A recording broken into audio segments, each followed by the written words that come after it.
Attention, please. Eastern Airlines Flight 19, now ready for departure.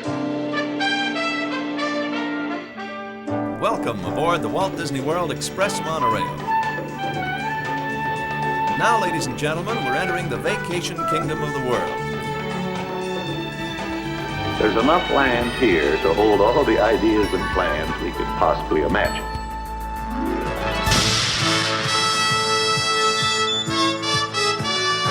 We call it Epcot. Will be our experimental prototype city of tomorrow. Welcome to another episode of the Retro Disney World Podcast, taking you back to the vacation kingdom of the world, the way it was, and the way it is in your memories. All right, welcome to episode 47 of the Retro Disney World Podcast, the official podcast of the Lake Buena Vista Historical Society. This is episode 47 called A Room Full of Fun, where we'll be taking you back to the arcades in the Magic Kingdom, as well as over at the Fiesta Fun Center in the Contemporary Resort. I'm your host, Todd McCartney, and sitting in with me, as always this evening, is Mr. Hal Bowers, who had done a lot of research for us tonight. So welcome to the show, Hal, as always. Aloha. My fingers are dirty with, the smell of coins and... Do you have one of those change belts, maybe, where you can, give out the change? Yeah, that's right. Yeah. The apron. You got one of those. Got a machine. Exactly. So at the end of the night, I can dump the tokens in and count them all up. There we go. Yeah. Well, coming to us from Ohio, he's counting all the skee ball tickets, is Mr. J.T. Cougar. Yes, I just went to Chuck E. Cheese recently. I sent you guys pictures. We were there counting the tickets and the whole thing. We still have one within walking distance. It is tokenless now, though, which if you guys have been to Chuck E. Cheese recently, you get the card. Much like the casinos these days. Yes. But how about those games where you do need a token?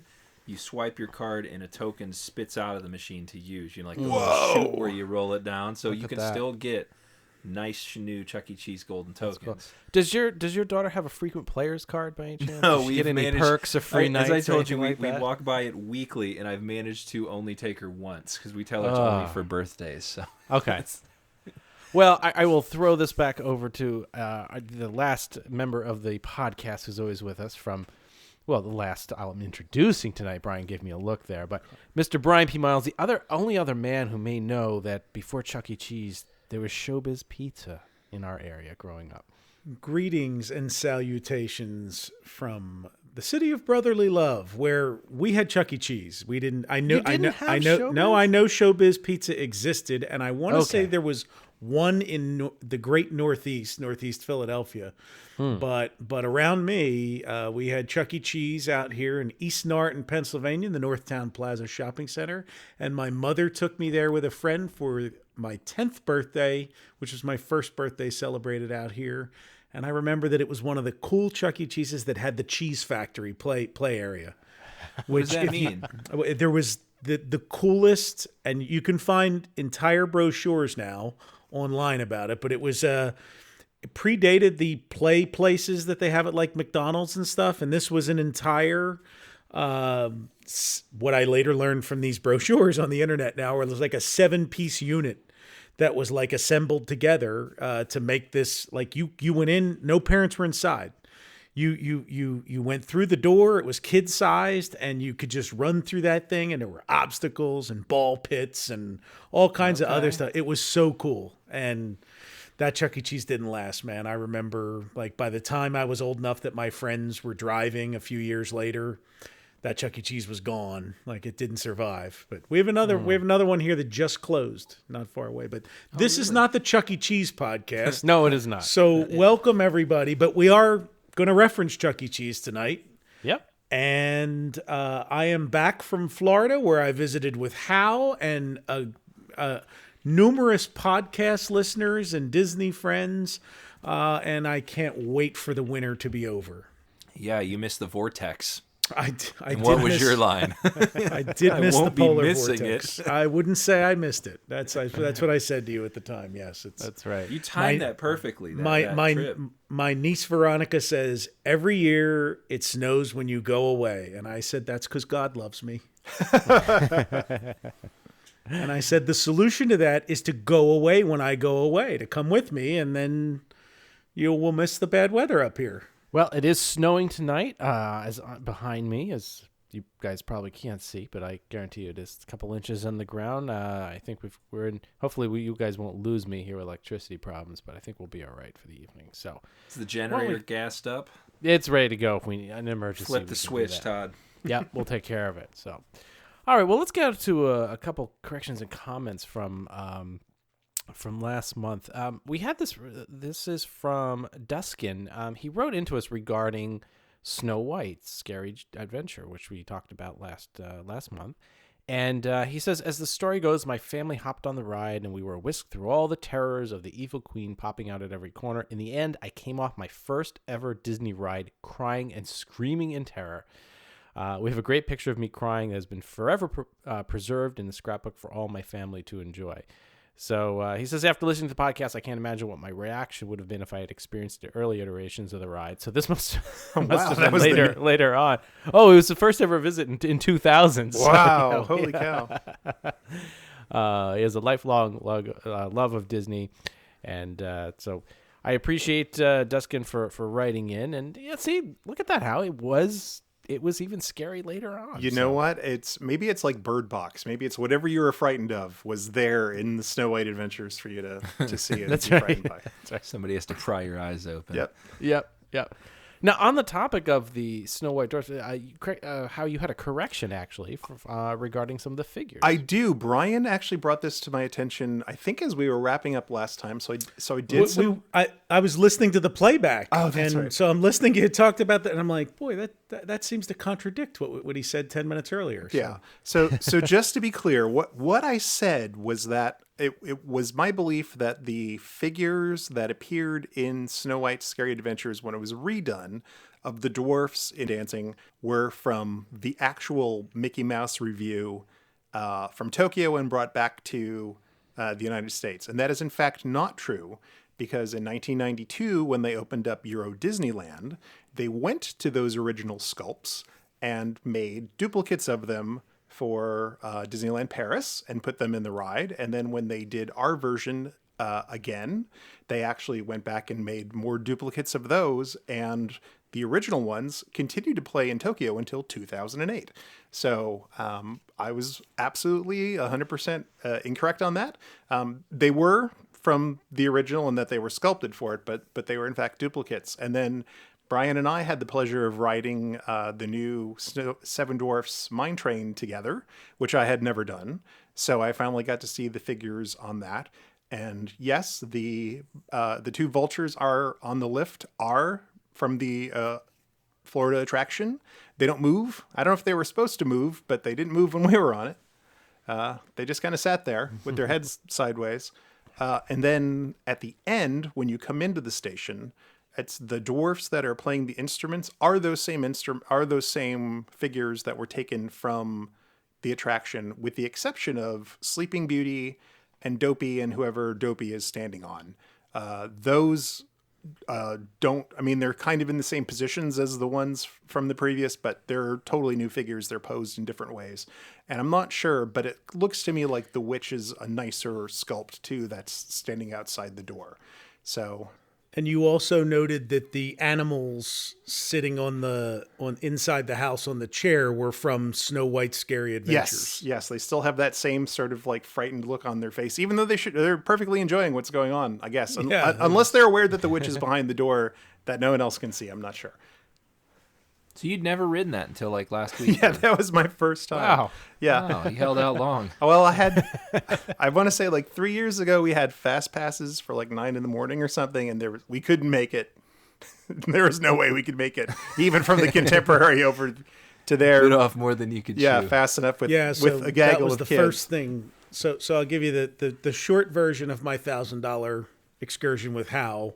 He was like, hey, my last day in Florida. He's like, hey, we got to run some errands in Orlando. And I'm like, all right, I'll go with you.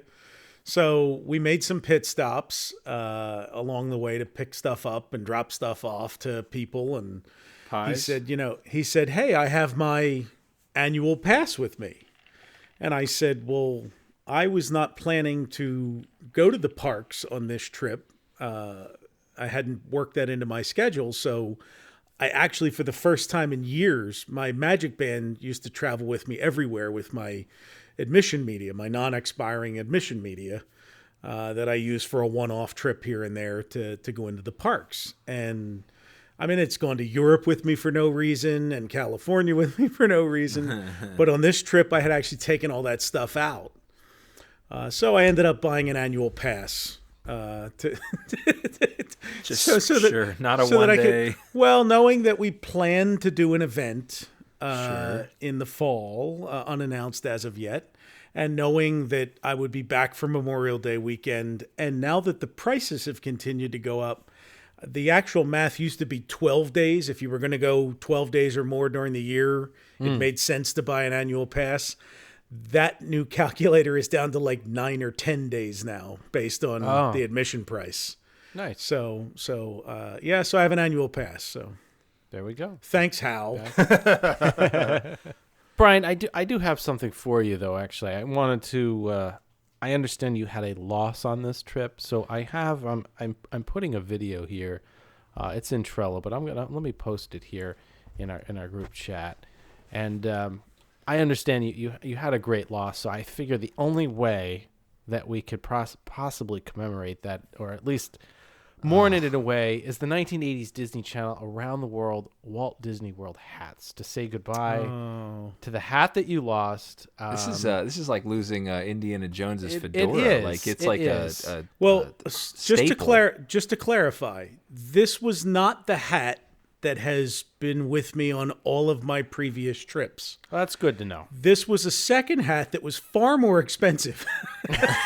That's not good to know. That my friend gave to me, and the other hat was I remember when I bought it, but I would literally shove it into suitcases and crush it for trips, and then just uncrush it when I would get to Florida or. I don't want to say I didn't care about it, but it's just kind of become it's the hat I throw on because it's good in Florida.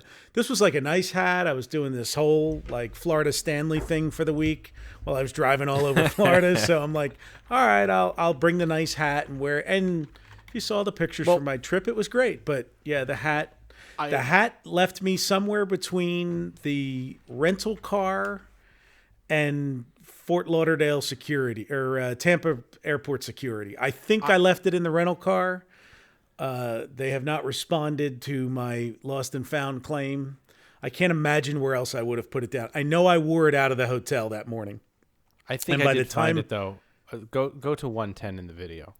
Go to 110. I'm going. Okay, and I believe that could be it. Very nice. We'll have to add a screen grab so people know what we're talking about. But that's right. So, well, I'm sorry to hear that, Brian. Hopefully, it will make a safe journey back north for you. All right, well, JT, let's continue on with some of the listener mail. I don't know if you got a little snow, but did you run out to the mailbag? We've had a lot of different things coming in, and what do we got this month? I did. We had the vortex, the mail. I don't know if it did where you were. The mail actually stopped. We had 2 days of no mail service here, so we had some delayed mailbag. They did not stop it here. It was rather cold. I was actually, during the vortex, a part of it, I was down in Washington, D.C., so I got away from it. Just Gotcha. Well, okay, so here we go. We had some good mail this month. Lots of good responses to the last episode. Couple good ones here though to go by, and we had some stuff sent to us, so let me bang these out here. First one's from Thomas Lane in New Hampshire, up by you.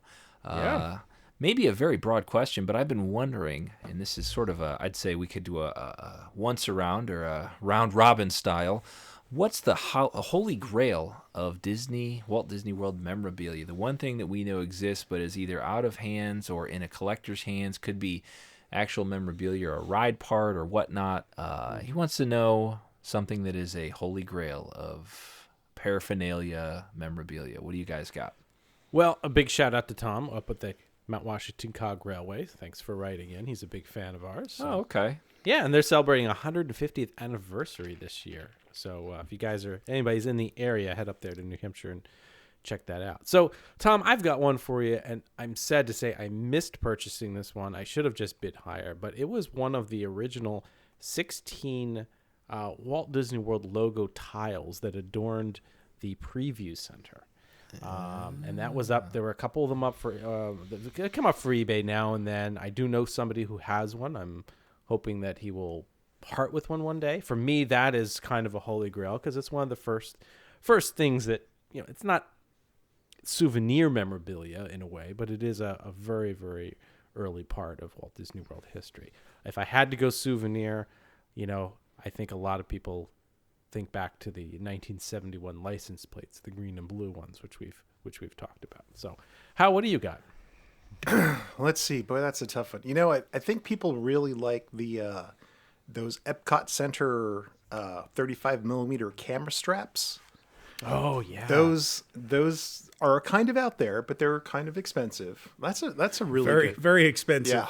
What do they go for? About between $60 and $100 when you see them. Wow. Can you hook it up? Can you carry your cell phone around your chest with it if you hook it up? So I got to tell you, my friend Katie actually wore one as a belt to Epcot 30. Oh, yeah. I like that. I'm gonna jump in. Yeah, go ahead. So for me, because I don't think park artifacts really can qualify, but the globe that we originally thought was just for travel agents, but is actually sold in the gift shops, that has the Disney branding on it. It's a world globe that has the Disney D where the Magic Kingdom is located in Florida, right? I think. Right. Yeah. Yeah. So that would be very cool to have. All right. Well, thank you for sharing your holy grails. So, Tom, appreciate the message. Next up, Jake Nelson. He says, "Hey, guys, I've been binge listening to all your episodes, and I'm almost caught up. Just listened to your episode on Dreamflight, and you mentioned that the swirling light effect is still being used by Buzz Lightyear Space Ranger Spin. I was surprised that you didn't mention that the trip of startled chickens from the Barnstormer scene are also still used in the attraction, appearance unchanged." So what do you guys think about? I know we shared some pictures back and forth. What's are the chickens still there?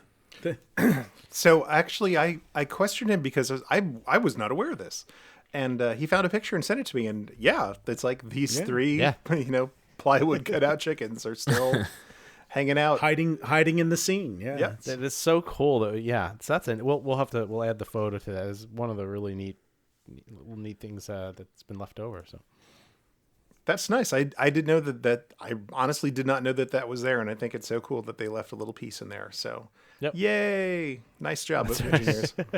You didn't pull the speed tunnel down, and you gave us chickens. Yeah, there's something about chickens being retained, though. Right? We had the World of Motion chickens that appeared at Goofy's Barn. We got these chickens. There was some other chicken. Everybody likes chickens, man. Yeah, and you got Sentinel chickens, and they're appealing to the millennials, all those weirdos who now have them in their backyard. Apologies to the 4 listeners who have chickens in their backyard. Okay, a couple more quick ones here. First one is from David Faulhaber. David sent us some pretty good audio recordings, and we're going to sort of pepper them in through various articles and episodes and things, but I wanted to mention one of the coolest ones was River Country audio. It's actually from one of the slides there, and it's like the whole warning spiel. So you'd be standing there, kind of drenched, getting ready to wait for your next turn on the slide, and this is what the audio would sound like. Howdy, folks, and welcome to Whoop and Holler Holler.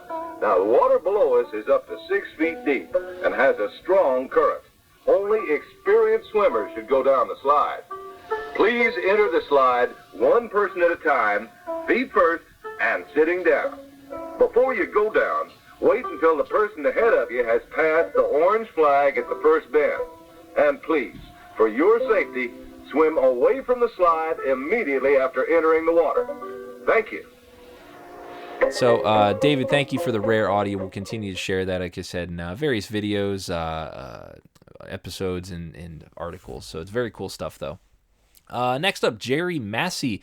Jerry sent us a VHS tape from 1994, which was the first year for the Disney Marathon. And it's like a commemorative VHS in the plastic case.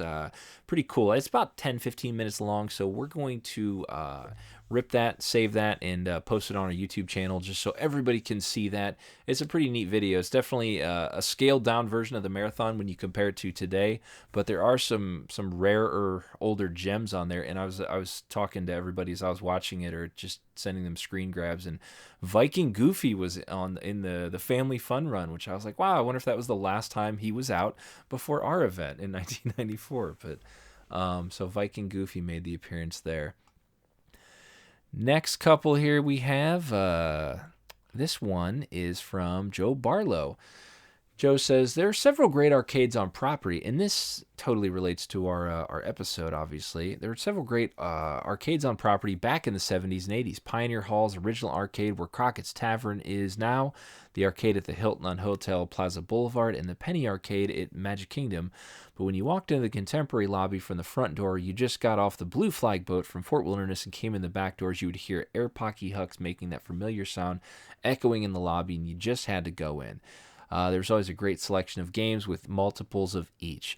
And of course, Joe's talking about the Fiesta Fun Center. So that was a great little walk down memory lane from Joe. We thank you for that, the clicking of the air hockey sound, which I don't know if they have air hockey upstairs anymore. I don't think they do. So I think the sounds of air hockey are gone from the contemporary. Yeah, air hockey takes up a lot of landscape. So it does although they do have it at the some of the value hotels we've played just for fun there. They still have it, especially the one where shoots out like 18 pucks at once. All right, so this one is from Andrew Toffoli, and I posed this question, how you're the only one to not answer. Todd, I don't know if we really heard from you. So Andrew says, and he's talking about the Fiesta Fun Center, some various different things. He says that checking in used to take forever at the Contemporary, and he vividly remembers the shooting gallery is a great warm-up to the Magic Kingdom. So what jumped out at me at that is how long it used to take to check in.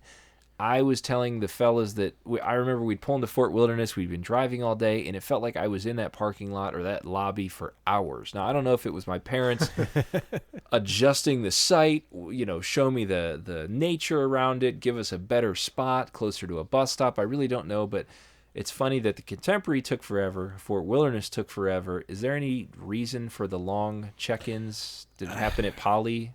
Well, I checked in the Polynesian a couple times, and we also checked in the Treehouse. Now, I don't remember checking the Treehouse or the Club Villas, I think, where we stayed as well. Do I need to make a joke here, Todd? Yes, Gold you Key. do. I think what you did is you rode the actual steamer trunk from the video. They just gave it to you for that. Yeah, It shot you right to your door. Roy Disney picked him up at the airport. And, You didn't let me finish. He threw lobster out the window just because he's in the way.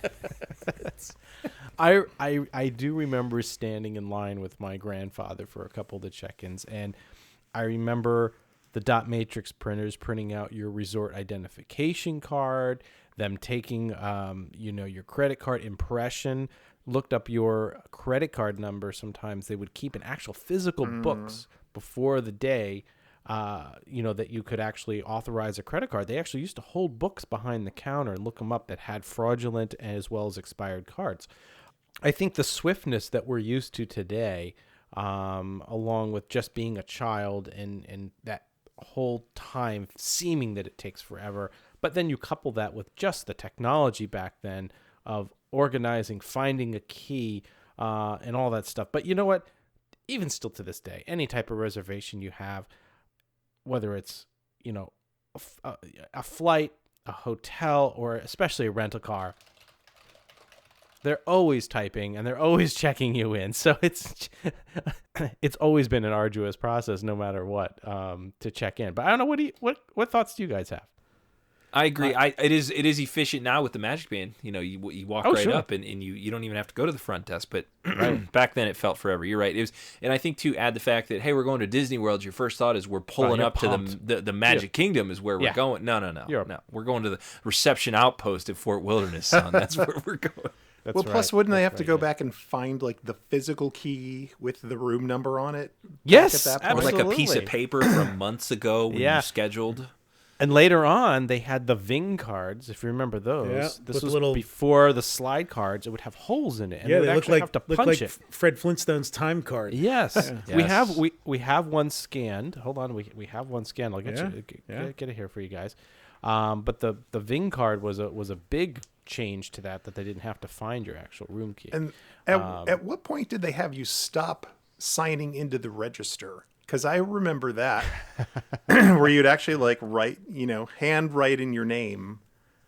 Like, oh, we're the Bowers family visiting from such and such a place. You'd write your name and address in like the ledger book that you stayed there. Yeah. And that's how if you were like when Walt Disney and people traveled, they'd like travel under. See, this is the thing, because you could pay with cash for the hotel. So you could write any name that you wanted to into the ledger. There were, no one was checking your credit cards or ID. It's like, oh, you are Mr. Johnson. So you just, you wrote that in and you paid him cash for the hotel room and there were no questions asked. That's right. I'd say if you want to know what we're talking about at all, my quickest reference is Psycho, when they look at the ledger book, and they look at see who was in there before, and talking to Norman Bates. That's the like, I see she was here this day, Norman. What's this all about? And he's just explain it. I just sent you guys a picture of the Ving card, so we'll. It's got Mickey's finger. Cool. Look at It's that. got Mickey's finger. I remember that. You put Mickey's finger in the door, and the magic unlocks. All right, so Andrew, appreciate that walk down memory lane there for me. That definitely brought back the memories of waiting and checking in. So lots of great listener mail. We have a lot more to come in the next episode. We keep saving it. We definitely refer back. Sometimes it makes it onto a future episode. So to write to us, podcast@retrowdw.com. Send us a Facebook message, website contact, social media message, anywhere. Email us. We'll get it, and we'll potentially put you on the show. All right, well, it's time for this month's audio rewind, and how we sent this out to you this month in order to pick one, because I guess I was a little too obscure last month with Worlds Away and Pablo Cruz. So you did come back with one that was definitely much more recognizable, and we did get quite a few more entries. So let's take a listen to last month's audio rewind. All right, well, Hal, why don't you tell the listeners what the answer was? Well, I wanted to make it a little tricky because it's not something that you can hear in the parks today, but it was from the Enchanted Tiki Room, aka the Tropical Serenade, and it was from the Offenbach, the very end of the Offenbach number, which has now been cut from the show. But if you saw the original, you heard it many, many, many times. We had a lot of people write in and say that it was Let's All Sing Like the Birdies Sing, which was interesting. So similar there. But we do have a winner. Congratulations to Scott Chapin, and he'll be receiving one of the retro WDW at Lake Buena Vista Historical Society posters that Jason drew up for us. So we'll be sending that out to you. And you'll have a chance to win one if you know the answer to this month's Audio Rewind.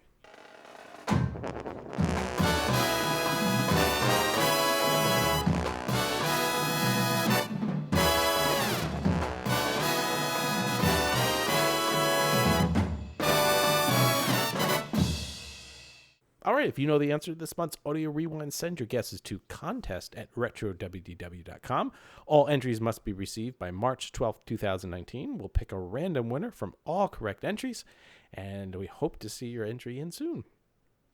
All right, well, it's time for the main topic. As we said at the beginning of the podcast here, we're going to be talking about the arcades, and specifically, we're going to take you back to the Penny Arcade in Main Street, USA, as well as the Fiesta Fun Center in the Contemporary Resort. So Hal and Brian have been scouring research papers, visiting libraries. I believe Hal has about 6 inches of microfiche next to his desk that he's been going through.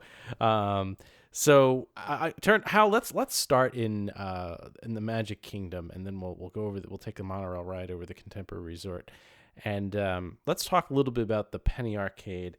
And I have an opening here. Our trusty Birnbaum, as always. I always love referencing him. It says, "Scarcely a motel in Orlando lacks its blipping, bleeping, squeaking room full of electronic games." And it says, "The Magic Kingdom also has its game room, but here on Victorian Main Street, in addition to the modern machines, there's authentic old-time games." I always think of the from the guidebooks, and I have a Polaroid guidebook, so that's a mid-70s, but it always had the same description on it for the penny arcade: a room full of fun for a penny, nickel, dime, or quarter. And So Hal, you said a penny, a nickel, a dime, and a quarter. So just with the inflation calculator, it would be 6 cents for the penny. Okay, today it would be 63 cents for the dime, and a whopping $1.57 for the quarter. So it gives you an idea. And actually, you know what? There are arcade games that are $1 to $2, so I think that's about appropriate. That's true. But a lot of the it's funny, the games that were, or the things that were a penny, it's like have continued to stay a penny. That's true. Somehow on the older arcade games, inflation hasn't come in as much as in the new ones for some reason.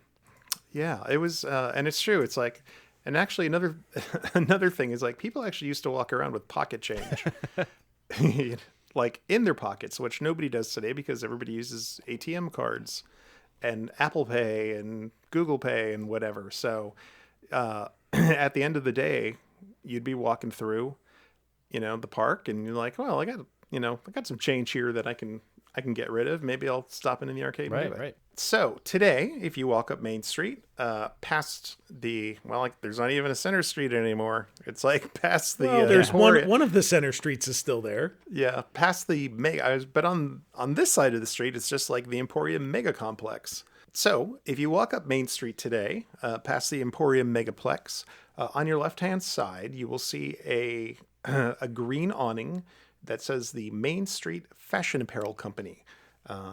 And inside of that didn't used to be clothing. It used to be the Penny Arcade on Main Street. And slightly before that, it was the Hall of Champions when it was a different store. But if you stand in front of that today, back in 1971, that was the arcade, an actual penny arcade that existed on Main Street as part of things like the movie theater to give you a feeling of what it was like, during that turn of the century. And you knew that you were at the penny arcade because out front was a fortune-telling machine.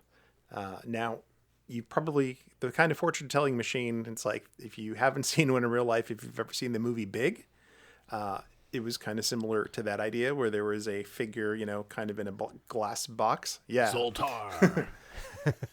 But in Disneyland, there's one named Esmeralda. But this wasn't Esmeralda. This was, she still was a gypsy style with curly black hair and red satin shirt and layers of necklaces. You'd walk up and you'd put a quarter into the slot, and her hand would move back and forth across these fan playing cards, all hearts, arranged from 2 to ace. And then the machine would spit out a little card that said Grandmother's Prophecy on the top. And as it turns out, I was like thinking about this. I'm like, well, why was it playing cards? You'd think that they'd use tarot cards or something to tell fortunes. Well, actually, the art of fortune telling from cards is called cartomancy. And actually, standard playing cards was the most popular form of fortune telling during readings in the 18th, 19th, and 20th centuries. So it's actually like a real historical thing. And the different suits and the different card values, like, the numbers would have different meanings. So when you combined the numbers and the hearts and, or spades or whatever, it's like, then you could read somebody's fortune that way. So I was like, hey, that's a nice touch to the real thing. So, that is pretty cool, but I will say yes, she still creeped me out. Yeah. Oh yeah. I was creeped. I did not like, well, I don't like mannequins and things like that in general, but it creeped me out. Yeah. And there were about 12. I think there were a dozen cards in total that you could get from it. I actually have the complete collection, which I left in the garage. But here's one. So this is a typical of what you would get for your quarter. At the top, it said Grandmother's Prophecies, and there'd be like this little kind of like 1930s illustration. And this one I'm looking at has a picture of a devil, and then this guy with a cigarette kind of like giving him the talk to the hand move, which I didn't know was from the 1930s, but apparently so. So this is what you would get. So the devil has been hounding you and giving you restless days and sleepless nights? Well, all this will soon be a thing of the past. A new turn of events will soon come about. A happy reunion with a loved one will make life all that you ever wanted it or dreamed it to be. You have a very trusting nature and are easily taken in by so-called friends. Do not be so anxious to do favors unto others, as there is one who is just waiting to take advantage of your good nature. Beware of the number 7. unless you want a one-way ticket to heaven. Drop another coin in the slot, and I will tell you more.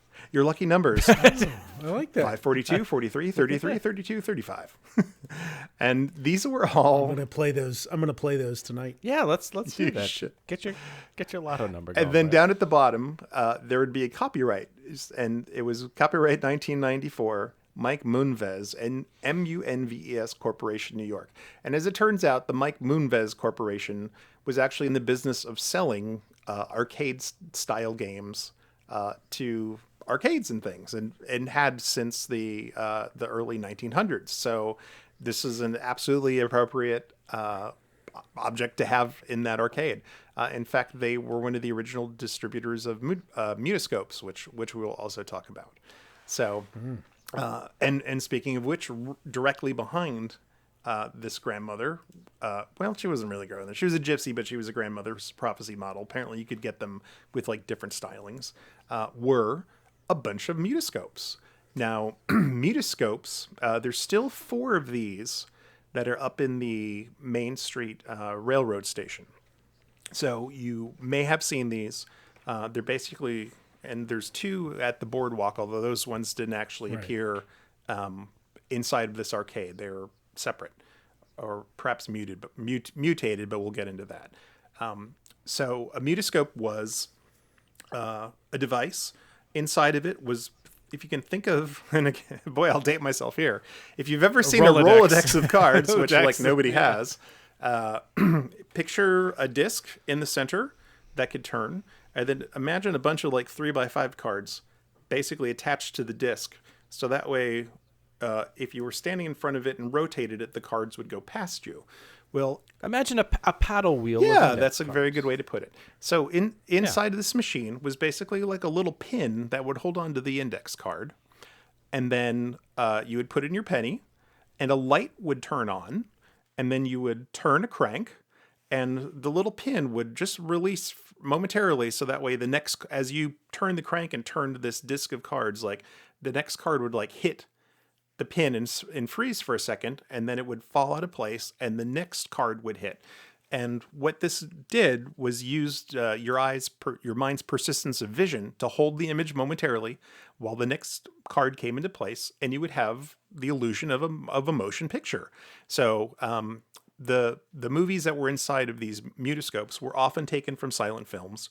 And cut down to like 1 minute segments, which is about how long it lasts. Sometimes they were original, but typically it seems like they were just like shots from other things. And I happened to take some pictures in the Main Street arcade right before it closed, because I knew it was on its way out. So I actually have the names of all of the mutascopes that were in operation, like up at the end. So these are the exciting titles that you could have experienced.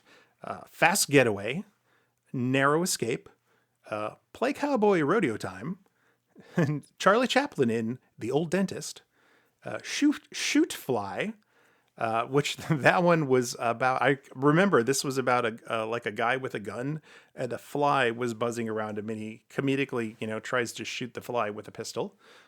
Expecting, William Charté, I'm not sure what that is. Ben Turpin Golf. I found out Ben Turpin was a cross-eyed comedian, so you can imagine how funny that must have been. Sharp Shooting Sims, Knockout, which was a boxing one. Charlie Chaplin in Keystone Capers. Rider Untrained, which was a bunch of stunt gags involving trains. Dolores Costello, the actress in Old San Francisco, which is apparently like a very classic silent film. So how I've got a list here that differs, and also some of those were actually on caloscopes. Oh well, no, well they couldn't have been, because these are literally all in the things. And the last one was called Burlesque Bouncer. But no, tell me what you have, because I'm curious to hear the list that you procured. So on the caloscopes, I have Yes, We Have No Bananas, Tough Competition, Texas Rangers, Run Out of Town, Watermelon Patch, a Raid on the Watermelon Patch, Bridget on a Bike, Captain Kidd's Treasure, as well as Expecting a Knockout. Okay. Those were caloscopes. Now those are basically stereoscopes that moved. So there were 2 lenses, and so it gave you that 3D effect. And they were automatic too. Yeah. Now it's funny. It's like I can't remember those in the arcade for some reason. I don't know if they got pulled earlier. So this is 86 Birnbaum where I'm pulling this. Oh, okay. So that's okay. So 86. So maybe by the time I was really frequenting it in the 90s, like those machines might have been pulled. I do have a synopsis of some of the films too. If I'd love to hear that. So, yes, we have no bananas. A suitor slips on a banana peel and is ridiculed. Run out of town, which one unfortunate man has paint dumped on him, falls into a manhole, is knocked over by a car, sits on freshly painted bench, and knocks over a paint bucket. And during a raid on Watermelon Patch, 2 fellows do and are discovered. And Bridget on a bike shows a real sourpuss taking a tumble, and it should be subtitled or the Trials of Riding in a Long Skirt. What was interesting is that Knockout was actually a documentary on Joe Louis and German fighter Max Schmeling. Oh, that would make sense. Interesting. So a little bit of news there. So, it's funny. It does mention Captain Kidd's Treasure, in which a pirate lass shows knees, bare arms, and ankles. The display of skin, which would have rated a solid G today, must have looked risque 3/4 of a century ago. Oh my! Well, this was all pre-code, as they say. So, that's right. There was a lot of, actually in a lot of these arcade things back then, there was some, you could get like little cards with nudity on it and stuff. So this is not completely, not a Disney, but like. I think Uncle Orville may have been frequenting the mutoscopes and caloscopes. That's right. When he was reading the Police Gazette, which was also basically like a girly magazine with some actual like police sort of like blotter type news in it too. That's right. So now out of those, you can actually still see the Burlesque Bouncer, Play Cowboy, Rider, and Rider Untrained. I think there's one other one. Oh, and the Dolores Costello in Old San Francisco. Those are still in the Main Street Station. The last time I tried, they weren't working for me at all. But I have seen other people have success with them. So, it's drop your penny in and see if you have luck or not viewing these. And even if you're not at Disney, if you see one of these, give them a whirl. For the, like House said, just a couple cents. Give it a try and see what you can see, because they really are a tip back to the old days before there was any projection means. How do we know from the history? Did they ever update these from a newsreel perspective or anything like that, or was it always just comedy and slapstick and little vignettes? Oh, there was a variety of ones available. You could get sporting events, you could get news stuff. It was really up to the operator. So once you bought the machine and put it in your place of business, you could order more of them. So you'd basically get like a new reel and then a new card that you would put up in the top of these, where the titles are, it's kind of like a replaceable art area. So they probably give you something to replace there, and you would have a new thing to showcase. I don't know about you, but I'm waiting to watch Super Bowl 53. About 6 months it's coming, I believe, on Caloscope. So I'm hoping to see the highlights. That would be fascinating.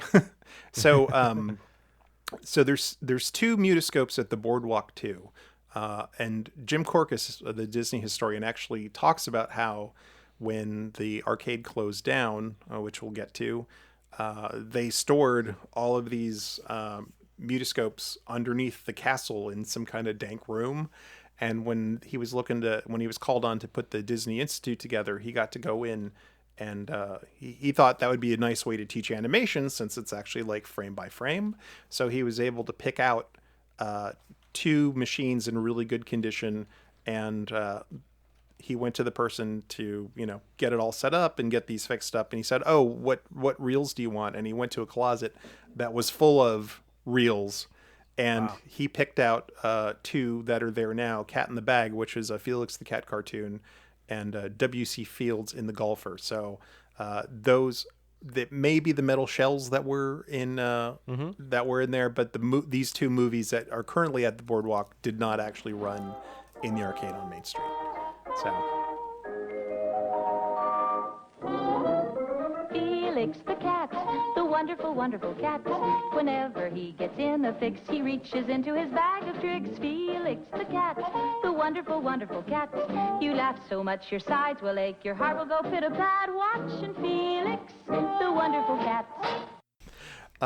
And then there were a bunch of other machines in there too. There was another one that's actually was in the arcade that is in the train station now, is a Chester Pollard play football game, which dates Chester from the Cobblepot? What? Yeah.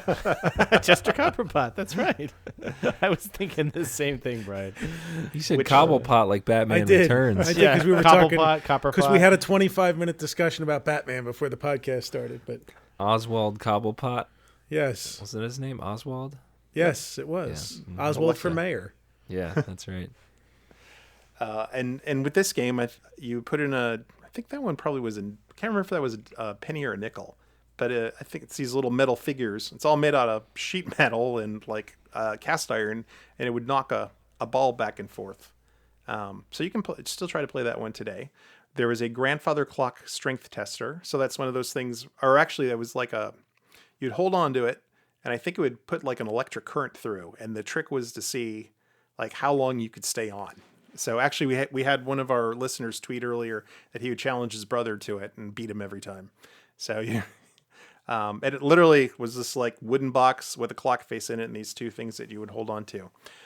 There was a lighthouse grip test. So you would like squeeze these physical, like a grip together. You would almost like it was almost like a lever, yeah, or like, a lever for the for like the cable car. You know, when they grip the lever, right. It forward. Yeah. So you'd grip that and hold on to it, and then it would like progressively light up these little boxes that would go to the top to show you like how strong you were. There was a very strange automation, and an automation is a sort of like a mechanical figure that does something. Automaton. Yeah. Yes, thank you. So the real famous ones were like the Turk that could play chess, which actually turned out to be like a fake. There was like a chess master like hiding underneath the mechanical Turk, moving all the chess pieces. But the one that they had, it was this man holding a pig on his lap, and the guy had like a piece of food in his hand, so he would move the food close to the pig's face, like he was going to feed the pig, and then he would pull it away, and the pig would get angry and like move around a little bit, and then like the man would like laugh. And I don't think there was any audio, but like you could see like the physical contortions of him laughing. It was and that's all it did. It just like tease the pig, man laughs. Tease the pig, man laughs. Shove your pennies in.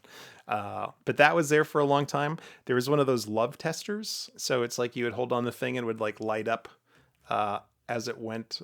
There were like incandescent bulbs that would go up a display.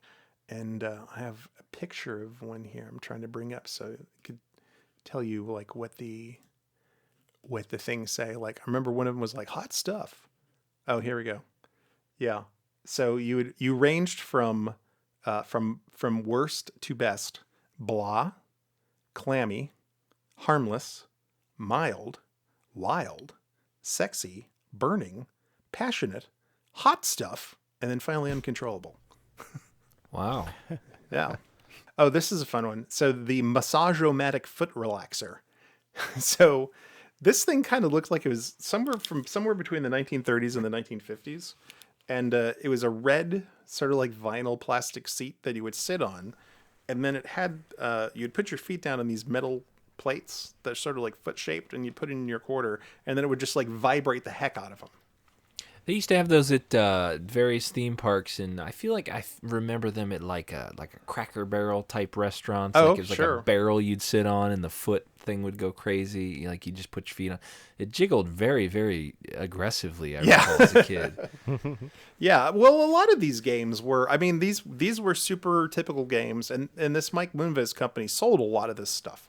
So you at one point. I mean, growing up, I ended up seeing a lot of these things. Like you'd say, you'd stop at a Cracker Barrel or some kind of like old-fashioned, roadside attraction, and they would have a bunch of these things. Cedar Point and Geauga Lake by us, the two amusement parks had these too, the foot massage things. Like it was 50 cents or a quarter, and you'd sit there and get your feet shaken to death on it. Like it was supposed to make you feel better, and you got off scared. So we've now explored just the first 10 feet of the penny arcade. So let's go a little bit deeper. So in the current store, it's just kind of like a one big giant store. But at this point in time, when you would walk into that facade, there was a wall right on the right hand side. So you'd be kind of forced to go straight for a while. So this section had all kinds of old timey things. And then the room would kind of make this sort of 45-degree bend. And then you would start to get into some more modern games. So in this section, there were electromechanical baseball games. If you may have seen these in your life, basically there'd be it almost looked like a pinball machine. So there was a back glass with numbers that would show you your score. And then instead of the pinball stuff, there was a baseball field under the glass. And in the back, there were sort of places where the ball would drop that would say home run, single, double. There would be an actual baseball diamond on the thing.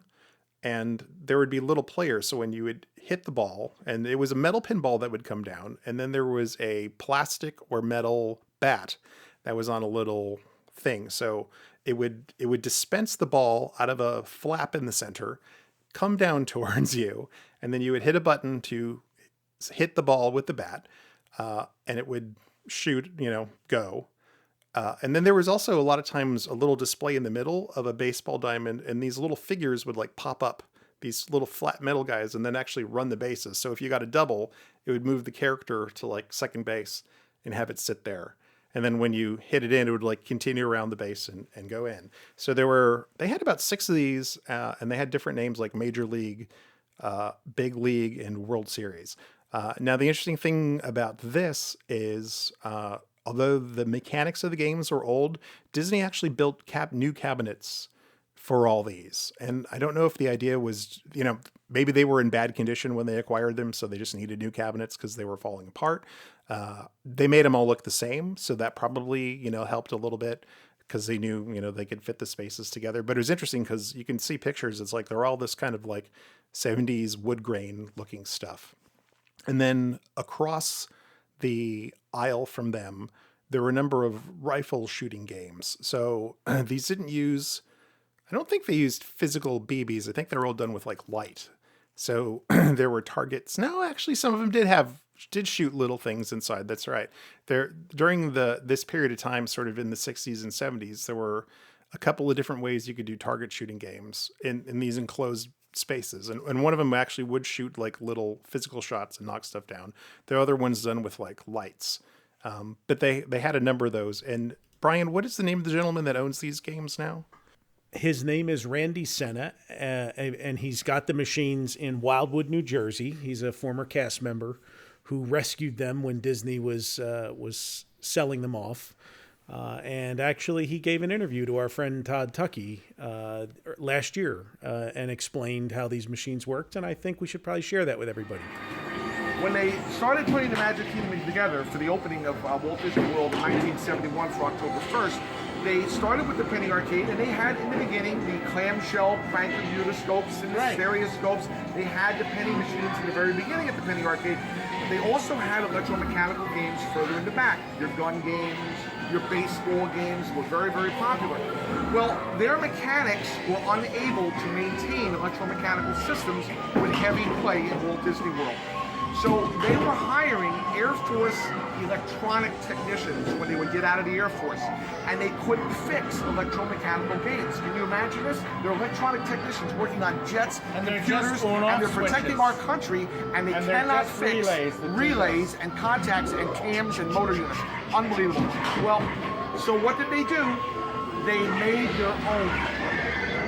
The machines you just saw over there are not real. The gun game you played, Chicago Coins, That's not a Chicago Coins game. So only the glass. They made the glass. That's not even the real glass. They made the glass. They gave Chicago Coins credit because they copied it. But that is a computerized game. It doesn't have the score reels that turn, the solenoid. There are scoretronic flipping digits, all controlled by a computer. They lied to us. They lied, but it was a very early computer. And to get parts for this is really, really tough. When I got these machines, unfortunately, they were all broken. No one at Disney was able to fix them anymore. It was just gone. How many did you get? There's 8 of them that are the baseballs and the guns. And I paid a lot of money for them, and I paid a lot of money to transport them here. But because they were from that penny arcade at Disney, how could you not have them? How could you not save them? Then came the task, and I made it my winter project. I had them here in the middle of the store all winter long. I'm calling China to look through their back warehouses for surplus processors and RAM chips that they haven't made since 1970. And I was able to find enough to resurrect all the machines and to have enough to keep them going for the rest of my lifetime anyway. When? Thank you, Todd, and thank you, Randy. Yeah, that was great. So, Awesome. so now we're kind of getting through. There were some oddball things in the middle too. So now we're about halfway through this 45-degree bend, and there was a cashier booth off to one side, which had a nice little lovely cashier sign lit up. So you didn't go over to, a change machine to get change in this arcade ever. You always went up to the person in the little cage and gave them your $1 or $5 or whatever. And you told them, how many quarters you wanted or how many dimes or nickels or whatever. And that person would get it for you. We got a tweet today from a listener, Nomeus. He said, I spent way too much money I earned as a CM in 1990 on the Smash TV at the Penny Arcade. So he was in the modern section. He said he recalls an elderly man working there at the change booth who had to be in his 70s. And I remember that too. That was one of the funny things that we noticed. This would have been in the 1990s. I think his name was Bill. He looked super old and also not very happy, which was astounding because you're used to like very smiley, friendly Disney employees. But this guy was all business. He was just like, what do you want? Here it is. Here's your stuff. Go play games. Don't lean on the cabinets, boys. Yeah. But I have to say, it was so noisy in there because, you had video games. You had, these electromechanical games. It was like the cacophony in that place was ridiculous. So I'm sure if you had to be in there for like an 8-hour shift or a 10-hour shift, at the end of the day, you were probably just done. So tip of the hat to you, Bill, for putting up with that for probably 20 or 30 years. Oh my gosh. Yeah. Now, in the back of this section was something that was really neat. Are you guys familiar at all with band organs? Have you ever heard of? I know where you're going with this. Oh, absolutely. Okay. So in the turn of the century, before there was recorded music, you could just buy a record or a Victrola and play it. There was live music, and that's what you did. If you hired a piano player or a 7-piece band or whatever you needed, because that's how you played music. Well, if you couldn't do that, they started to come up with automated solutions to handle that. So what you got was a series of things that are loosely called band organs that basically are real instruments that are played via a piano roll type thing. So it's neat. It's not just a player piano. It's way bigger than that. They're air powered, so they can blow horns and do all kinds of crazy stuff. There's still one in the 1600 Park Fair at the Grand Floridian, if you want to know what I'm talking about. But inside of, and there's actually a smallish one that's in the Main Street train station now. But the one that was inside the Penny Arcade was really special. It was one of only a handful that were made by Wurlitzer that was still in operation. It was a Wurlitzer Style 32 Concert Piano Orchestra.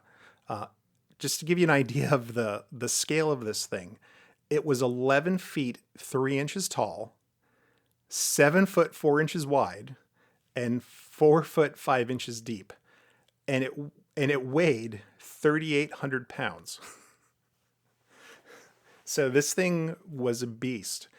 It was manufactured in either 1911 or 1912.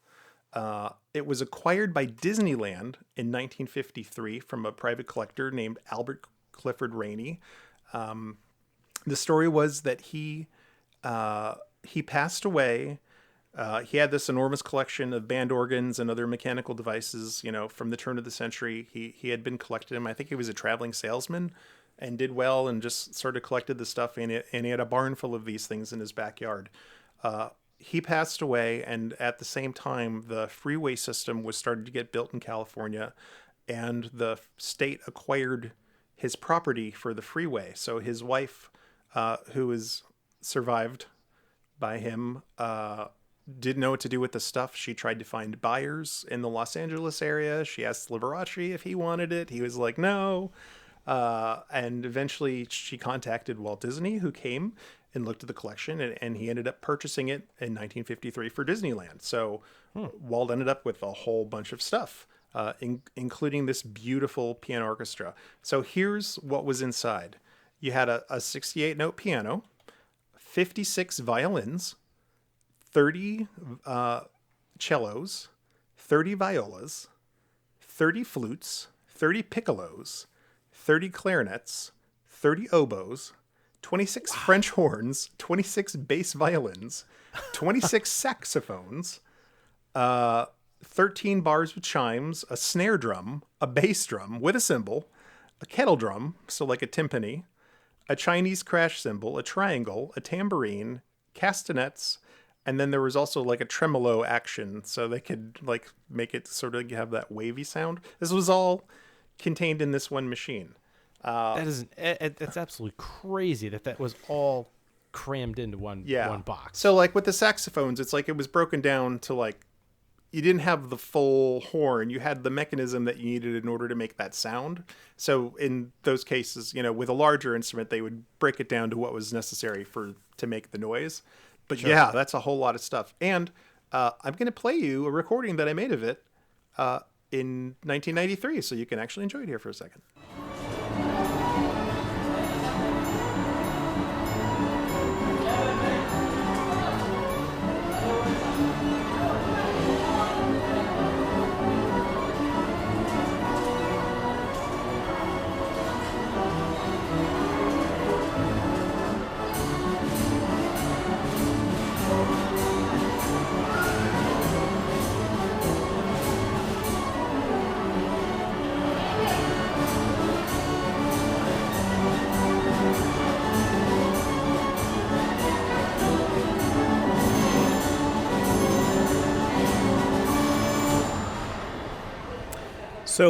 So I just dropped into our chat window here a picture of a Mortier band organ, which is at the American Treasure Tour, which is located about 20 minutes from my house. Let me give you the 15-second version of what the American Treasure Tour is. Imagine an eccentric, wealthy person who loves to collect junk and a lot of pop culture junk and things. This guy bought a gigantic warehouse. And when I say gigantic, I mean like think end of Indiana Jones gigantic. And it is just filled to the gills with stuff. So the way you tour this is they have set tours and you board a little like train, not on tracks, like a train car that they ride around from like a turf cart pulls it. And they take you through the place and stop at various points where you are allowed to get out, but it's all very controlled. And one of the key things is this band organ that I just shared the picture with you of, which they tell the story was purchased by Walt Disney, spent time in both Disneyland and Walt Disney World before it was eventually acquired by these people. So your story of him owning a collection of band organs makes sense. Yeah, in fact, they They got quite a lot of stuff from this. I actually have the full complete list, and we're going to do something new on the podcast. We're going to do a podcast. We're going to do the article that we normally do that accompany, but I'm going to do a full blown article about the arcade with a full list of what Walt purchased and some other things that I was able to get a hold of, because it's really fascinating when you like to go into depth of this. The collection is just astounding, and I'm still doing some work to tie up some loose ends of where some of the stuff ended up, but I'm going to do a real thorough write-up about this too, so you can get into the real minutiae of the details. Cool. So one of the things that I found out that was really cool, so we've talked about Bill Sullivan a couple of times on the show. So started at Disneyland, came out to Florida. He was vice president of the Magic Kingdom from 1987 until 1993. Started the Jungle Cruise, worked his way up through the company, did all kinds of stuff. Still with us, fortunately, and has shown up at a couple events. Well, he loved this machine so much, he actually had the technicians at Disney install a button on the back of it, so he could just walk up to it and hit a button on the back and play it whenever he wanted, instead of having to pay a quarter in order to get it started. And man, I wish I knew that now, because that could have saved me some money over the course of the years. But that's really beautiful. The machine is no longer at Disney. It's actually now been fully restored by a collector named Robert Middleton in Glisson, Wisconsin. And I guess occasionally he'll open up his collection for people to come and check out. So if you're in Wisconsin, maybe fate will. Well, we'll have to plan a band organ event then. Yeah, that's right. I'm sure that will attract dozens of fans. Dozens. It had a kind of a rough life when it was there. The case was sort of fell into disrepair several times, and when they took it to Disney, it's like first they put like a Formica facade on top of the wood that was there, and then they like covered it with other wood, but apparently it wasn't really the way we saw it, was not the way it was intended to look. Like when I saw it, there was like plain glass, so you could look in and see the mechanisms, but the original paint job was much fancier than what we had experienced. And there were a couple of times, I think in the 80s, like they noticed that there was termite damage, so they had to like strip it all down and like actually rebuild the wood in some of it. So it had some love over the years, but like now it's supposed to be in really perfect shape. So that's kind of the old stuff. So you telling us, I think on the last episode, that the first time you walked into the Penny Arcade, you saw all the old stuff. You were expecting new things, and you didn't see any of it, so you turned around and left. So if you had continued a little bit forward, the room would have made a like hard right-hand turn, and this is kind of where like Casey's has taken over the backside where you can sit now. The arcade continued out of the back of Main Street and connected up with the street where you would walk past Coke Corner on your way to Adventureland. So this was kind of a big space. There were a couple of like mid-century things in here. I seem to remember, and I could be wrong, and there was like one of those bubble top hockey games. Oh yeah, those were great. In this area at times. And here's one, you'll have to rack your brains if you can remember. Do you remember the flying games where there would be like a little airplane on a wire? Yes. And you'd have to make it go like up and down and through like these little obstacles. And it was it was a turntable, right? Right. Mm-hmm. Yes. And you have to like not touch. I do remember those, yeah. There was one of those there, and I'm trying to find a picture of this anywhere. There was this really interesting lunar lander game. So it was, if you think of like a cabinet that you would see with like one of those like claw games, so like huge empty glass, huge glass top, it had a sort of like a moonscape on the bottom, and then instead of a claw, there was this lunar module, like a 1960s like actual Apollo, like little goofy looking lunar module. And I seem to recall there was like painted flame coming out of the bottom of it, because it was supposed to be like you were landing. And then where the feet came down, there were these metal like wires hanging out the bottom of the feet. And the idea is that you would control the lunar module. It would tell you where it wanted you to land, I think, or maybe you just would like try to land on spot targets that were like different points.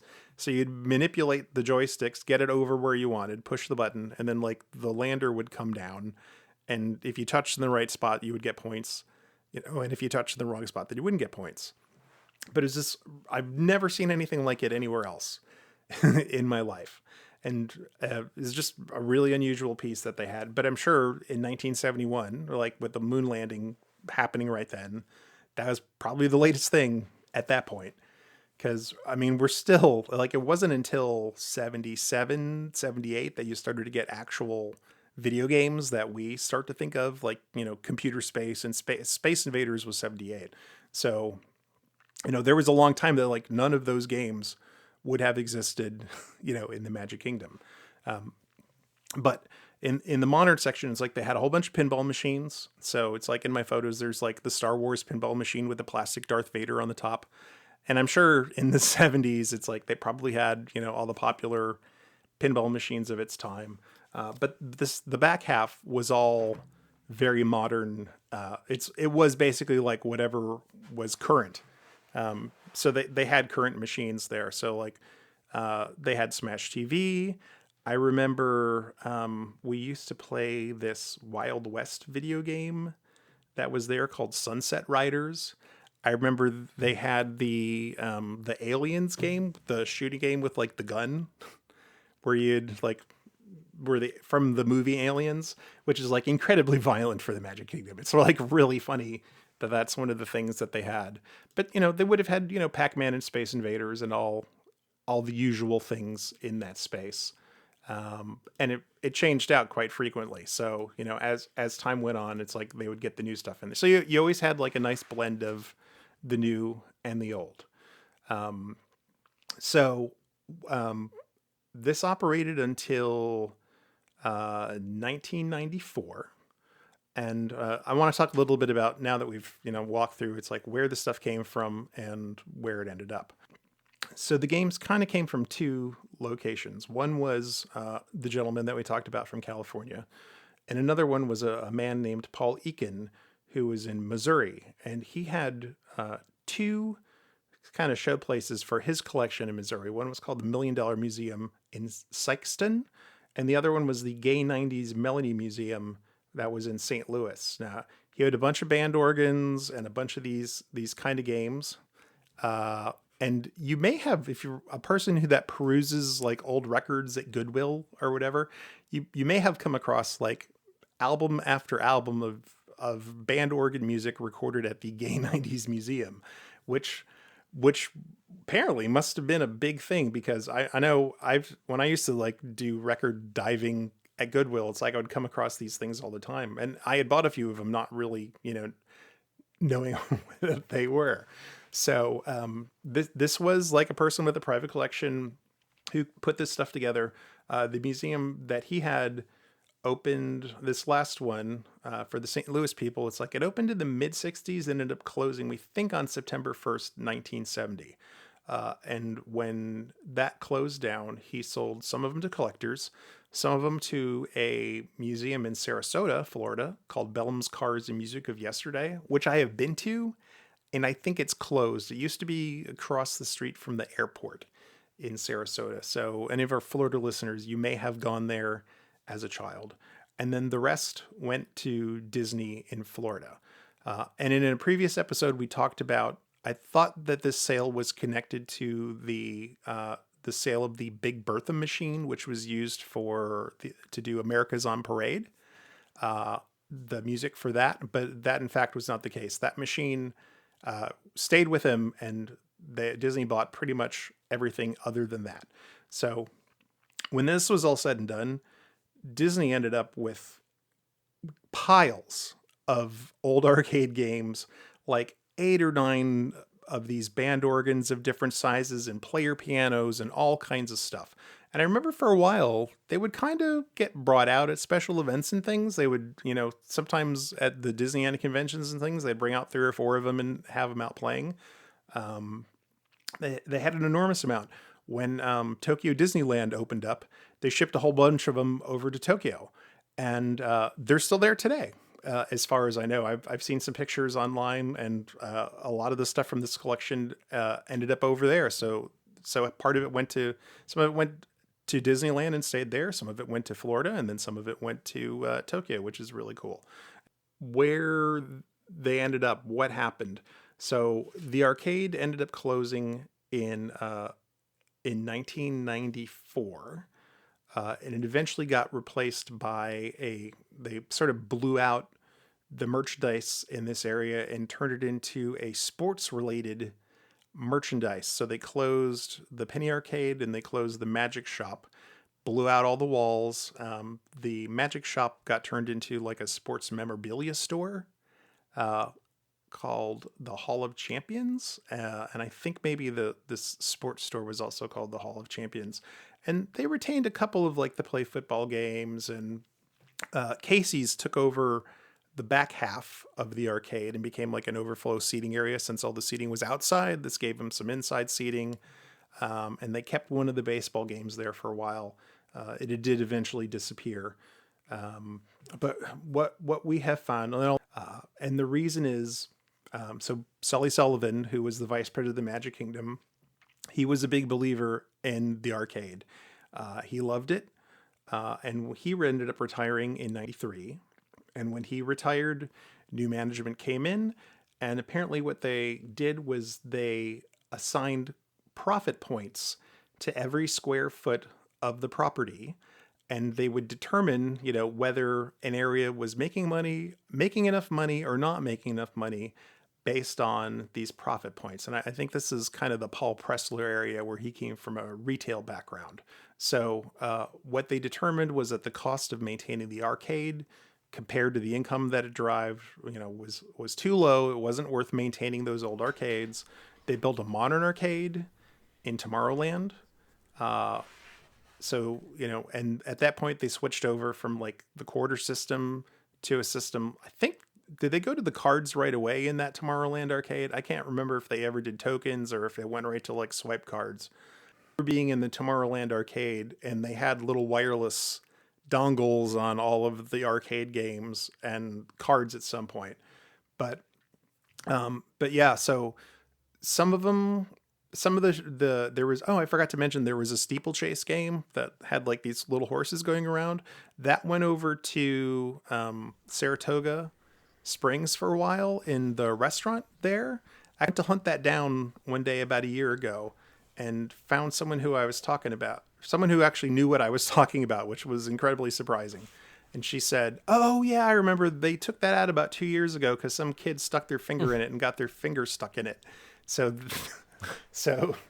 that one, the horse just ripped it right off. Yeah, I don't even think anything happened, but they were like, "Oh no, that's not going to work." A couple of them, like there is a love tester. They have to get some documentation. I remember. Oh, another thing that used to be in the Penny Arcade that I forgot about was this machine that would dispense horoscopes in little rolls. Oh, so yeah. you remember those? Oh yes, I can take you to some on the Ocean City Boardwalk. You can still get them. Yep. And one of our listeners tweeted us about that, and I remember that I used to get those too. Those are great. It's like, so you'd get one. They'd look like a cigarette when they came out. Yeah. And you'd unroll them, and yeah, they're quite long and pretty detailed too. Yeah. So yeah. So that was a lot of fun. Oh, that was. Yes, I did have conflict in my family. How did it know? So here's the tweet from Alicia Warnick Ellis, and she said, "I used to love to get the rolled up horoscope scrolls at the Penny Arcade. I always played in there while we waited for the night parade." Yeah, that was a great place. Actually, that was a great place to wait for the electrical parade at night. So thank you for reminding me of that one, because I forgot about that. A handful of stuff stayed, but a lot of it actually got sold in 1997. A collector got wind. This is probably about the same time that Randy ended up buying some of his stuff, if he didn't do it a little before. They decided to listen, and they contracted with a company called Mechantiques, and they sold the collection to Mechantiques, and then Mechantiques held a sale or auction and sold off the bits and pieces to the different collectors. And that was quite a big deal. I remember about 1999, I found that listing, and I contacted them to try to get a list of what they sold so I can see exactly what they ended up with. So hopefully we'll get that soon. In one of the recent auctions in California, what's the company that Van Eaton Galleries? They had the Lighthouse machine that they sold, and I think also one of the Love Testers in their catalog, probably their first or second one. So those are off with collectors now somewhere. There's still a few mechanical instruments at Disney World. The Big Bertha is at the Grand Floridian Hotel. Now, there was a gentleman who maintained those for years named Bob Moore. He says it sounds terrible. He says it needs to come out for a complete rebuild, but it's not likely to happen soon because of the difficulty of removing it from the location. It's mounted in a niche, and the only way to get it out is to remove it with a forklift and take it out because it's so heavy. So, and he said even if they could take it out to do a restoration, they couldn't bring it back to full voice because even now, in its like really bad condition, it's so loud, people complain like that it's too loud and they can't enjoy their meals while it's playing. So the instrument in Main Street is a Seeburg KT, and there is a Seeburg E with flute pipes that's in Crockett's Tavern in Fort Wilderness.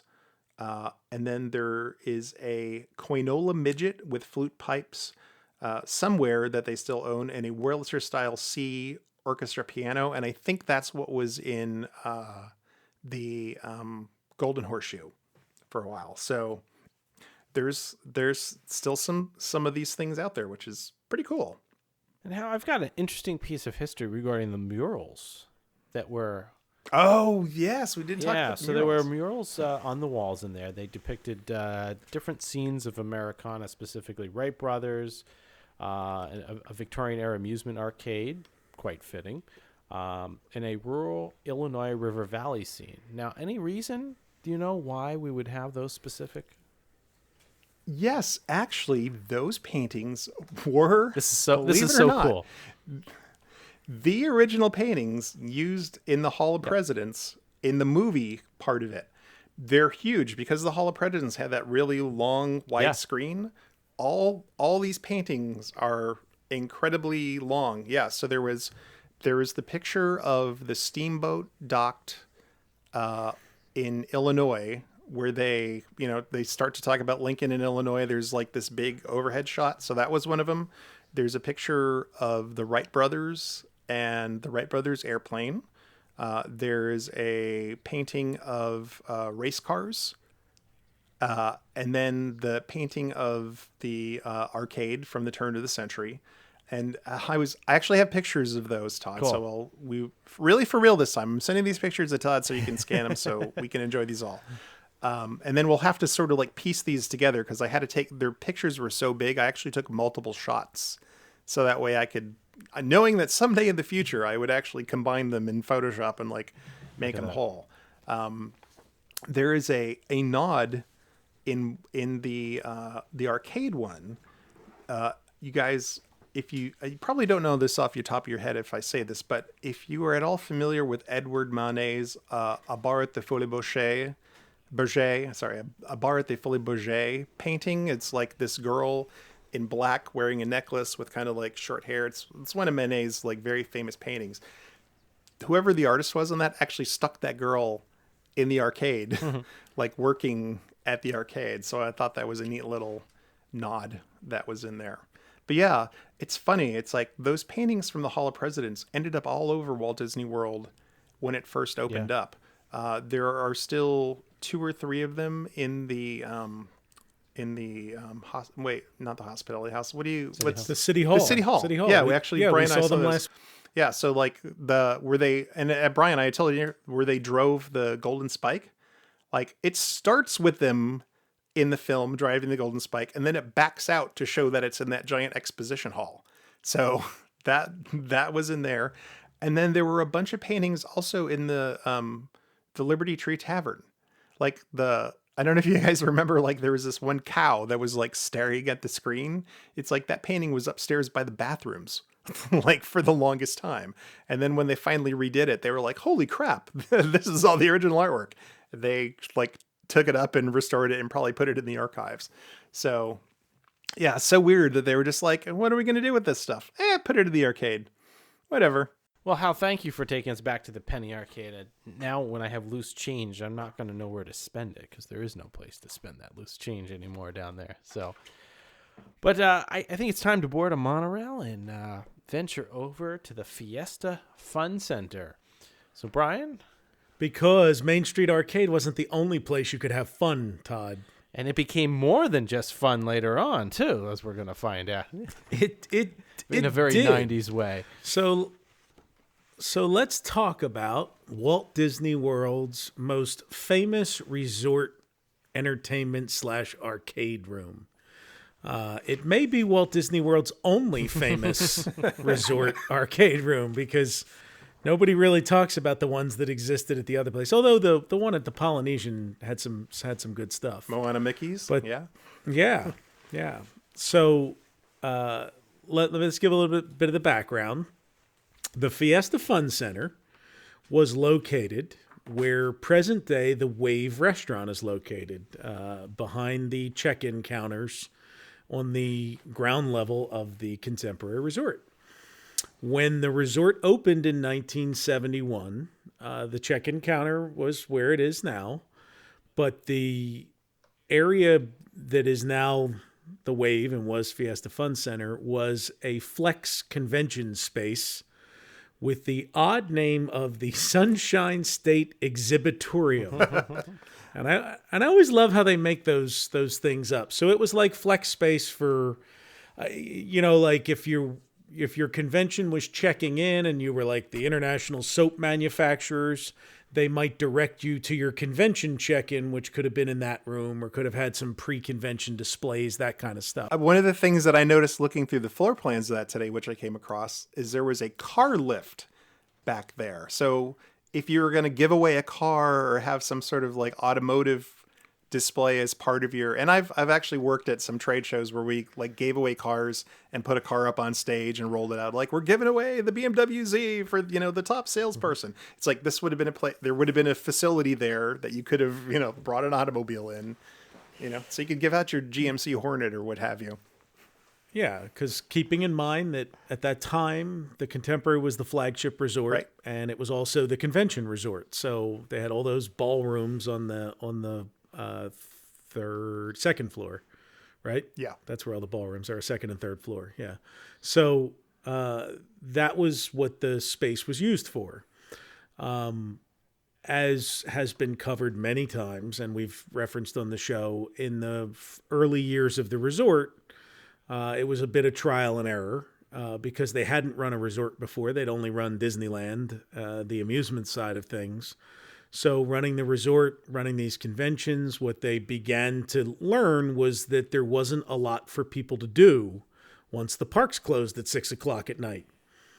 And in addition to trying to come up with entertainment on the beaches and on the boats and things like that for kids, they quickly converted this space and started to drop like air hockey tables and pool tables and that kind of stuff, just kind of in there in like a barren, when the room wasn't in use for something, so that it would be something for younger people to do after hours and even adults. In 1973, it formally became the Fiesta Fun Center. It was a dedicated gaming and entertainment room, and I will quote the official D23 description of it. Fiesta Fun Center game area in the Contemporary Resort. This large area was originally built as convention exhibit space, but the demand for more facilities for evening entertainment for guests necessitated the building of the Fiesta Fun Center. Its video games, air hockey, and other amusements seem to always be popular. A theater in one quarter of the room has featured screenings of Disney films. There is a snack bar, and it was later known as the Food and Fun Center. So there's your Reader's Digest version. But in 1973, it became a dedicated gaming and entertainment room. And it is remembered for a couple of things initially. One was having late hours, when so much of the resort's offering, especially for kids, used to shut down in early evenings. This thing would stay open beyond midnight. The first thing they added to that when they formalized the space was a snack bar. In fact, it was one of the first things you saw when you walked in, off to your right, if I'm correct, Hal, right? I think it was. Yes, that is correct. Yeah, it was even there during the convention center days because conventioners get hungry. Right. So that operated through the center's entire life, and if you remember, the Grand Canyon Concourse had a succession of dining options. There were 5 or 6 different restaurants up there at a given point, and they had a coffee shop replete with a counter like a diner or coffee shop should have. But the Fiesta Fun Center snack bar really served what we would today call quick service. That was your spot to be able to grab, what we learned out, hot dogs in bags, and other snacks. You'll get that reference in a second, but that's one of the things that it was. And so there was this area where you could come in and go to the counter and get your snack. And then there was a little seating area in its hues of orange, yellow, and white formica all over the place. That was the color scheme. And off to the other side, you looked out onto the gaming floor. So Hal kind of mentioned it when he was talking about Main Street Arcade, that the video games we've all kind of come to know, which did, the first killer video game was Space Invaders in '78, as he said. And after that came Donkey Kong and Pac-Man and Miss Pac-Man and all the stuff that tended to dominate what we would call the golden age of coin-operated games. Before 1978, what you would largely have in there would be pool, skee-ball, air hockey, Chex hockey. Don't forget shuffle bowling, where you slide those metal discs and the pins go up instead of down. And lots of pinball. There were probably 50 pinball games in there, which take up a lot of real estate versus what the coin ops would ultimately take up. But even today, if you walk into the Wave and picture the bar area being the snack bar and the entire rest of the restaurant being the gaming floor, and take the kitchen away, the kitchen that's behind the dining room area, and figure out the footprint. It's enormous for an arcade. Do you guys see the picture with the number of air hockey tables? There's like 7, 8 of them just lined up right in the row. Yeah. Lined up right in a row, right up against each other too. Like not an inch of space between them. I was going to say, we actually found the physical dimensions today. It's like 134 feet by 122 feet. The average home is about 30 by 50, just to give it 30 by 40, footprint-wise. So it seemed like walking into again, not to use this like twice, but felt like walking into the warehouse at the end of the Indiana Jones movie, except filled with games. Yeah, and so the way I would look at it too is if you the coin-operated games that they did have then, the Space Invaders era. So if you watch the movie Jaws, and I vividly remember playing this game, so I'm hoping that the Fiesta Fun Center had it. But if you watch the movie Jaws, at one point there's this meta instance where the kid is playing the Killer Shark video game. Oh yeah. Yeah, which I used to play at the Aquaport Arcade in Ocean City, New Jersey. It was a 1972 Sega game, and it actually used like projected images of a shark, like almost like slide projections, and you would shoot at it. It had like this disc underneath in the guts of the game that would use different images, and when you hit the shark, a bloody shark image would project where the other one was. And so like games like that, there was a lot of those types of games, those push button trivia games.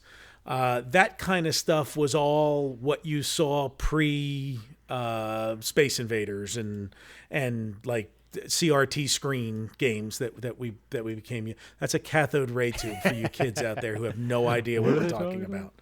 The old tube TVs. So that's the kind of stuff that was there before that. They also had a movie theater there, and there was in the back corner.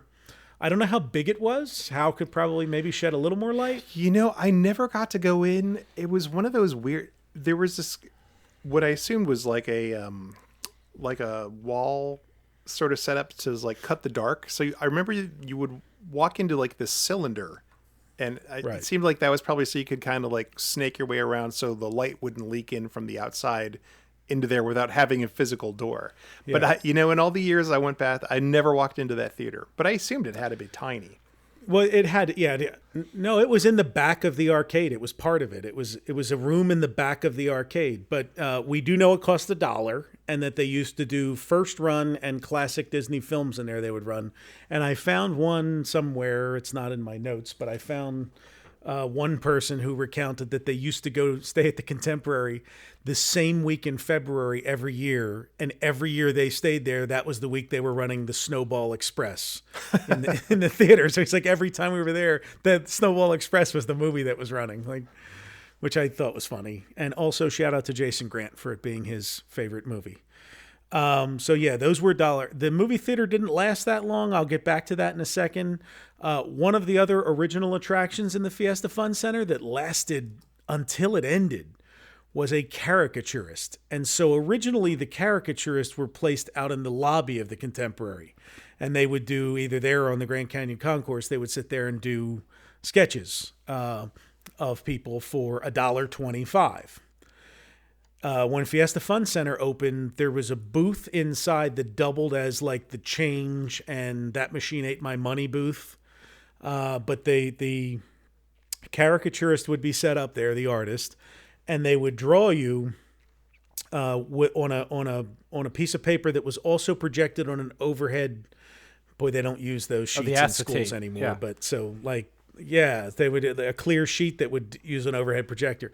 Shout out to Mr. McCoy, my 8th grade history teacher, who used those things. He did one set in like 1971 and used them for every class he ever taught. And when I asked him one time why, he's like, history doesn't change. Smart man. He's like, I can do it once and that's it. Yeah. So anyway, yeah, they would you'd stand there and they would sketch you and then hand you the sketch. And we know from Dan Adams, who posts a lot on one of the Facebook pages for ex-cast members, he did that job for years, and that it was $1.25 and the artist got 25 cents of that, and Disney got the $1. Wow. So he said there was an incentive to do them as fast as you could. And he gives a shout out in one of his comments to a guy named Jack Marler, who held the record for drawing the most caricatures in a single day at 337 people. Wow. So JT was doing some quick math, and I forget how many people we figured an hour he was. There's like 20 something people an hour. That's $84. Yeah. It's insane. $84. Well, in the 1970s, that wasn't a bad day, right? Like there was no. There was another guy who said in the movie theater, this guy was in tech services, and he said that he had to run the movies because recreation wasn't allowed. So Todd and I theorized maybe it was some weird union rule or something that exactly that like. So on the snack bar, Randy Senna, our friend from Wildwood, mentioned the overhead projector in the movie area, and he said the snack bar had pre-made hot dogs in the bag, and that's one of the things I referred earlier. So if you've ever gone and bought them, I at some sports games when they have the guys walking around with their trays selling hot dogs, at baseball games and all, they're pre-wrapped in those foil bags. That's how we got them delivered in grade school. We didn't have a cafeteria or a kitchen. So they made it at the high school, put them into the foil bags, wrapped them up, put them in these brown insulated containers, trucked them over, and served them to us. So Randy remembers they also had McCormick ketchup at the at the Fiesta Fun Center snack bar. McCormick ketchup. As opposed to Hunt's or Heinz. They had McCormick ketchup and red and white striped straws made of waxed paper that would collapse halfway through your chocolate milk, your half pint of chocolate milk. Which is funny that they didn't have plastic straws there, but they were ahead of their time. Apparently not, because then they 86'd them because they fell apart in the chocolate milk. So those were a couple of things I wanted to share about there. So at some point in the mid 70s, the movie theater went away. There are two possible theories I've heard. One is that it was just relocated, that they started running them elsewhere in the resort. But the movie theater location was then pulled out and a shooting gallery was installed in that space. Now, I knew plenty about this shooting gallery and the company that made it. And I got about halfway through my notes and I'm just like, Hal Bowers is like the idiot savant of the shooting galleries, especially this one. So I'm just going to introduce it and kind of let him run with it. But the shooting gallery was made by a company called McGlashan Enterprises, MACGLASHAN. And they were the manufacturer. In fact, they were the subject of a 1973 article in the Walt Disney Cast magazine, which I have a copy of the article here, which is pretty cool. Tells you the history of the company and that kind of stuff. I can send this to you, Hal. But they're notable because in 1969, Walt Disney Productions purchased them, but then allowed them to continue to operate just as they always had as an independent company.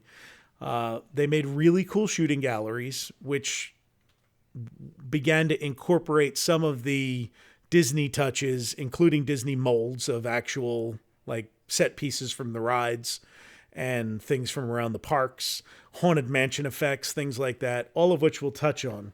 But I did want to mention that this article in 73 talks about their, in research and development at this point on the light guns, which would eventually become the infrared guns that they use now in the parks. McGlashan invented them.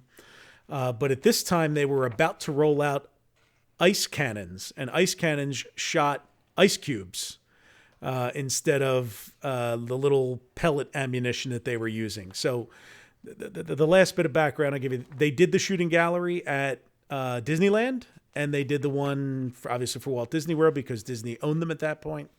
Both of those famously used originally lead pellets, which required, the legend is that they painted the set pieces every night, overnight. I don't know that I buy that, but I think that's more legend than accurate. But they did probably touch them up once a week. But they actually fired live ammunition, and then the article talks about how they would move to like these plastic specialized pellets, and eventually to, although it was still being developed here, to the light guns that we know today that are used. How have at it with the shooting gallery that everybody loves. Well, that is, it's funny that you mentioned the ice pellet thing because I actually found about a month or two ago the patent that they filed for that. And didn't realize like what there was like, they had a whole ice cannon too that they were. Yeah, I'm going to send this to you because it's a great article.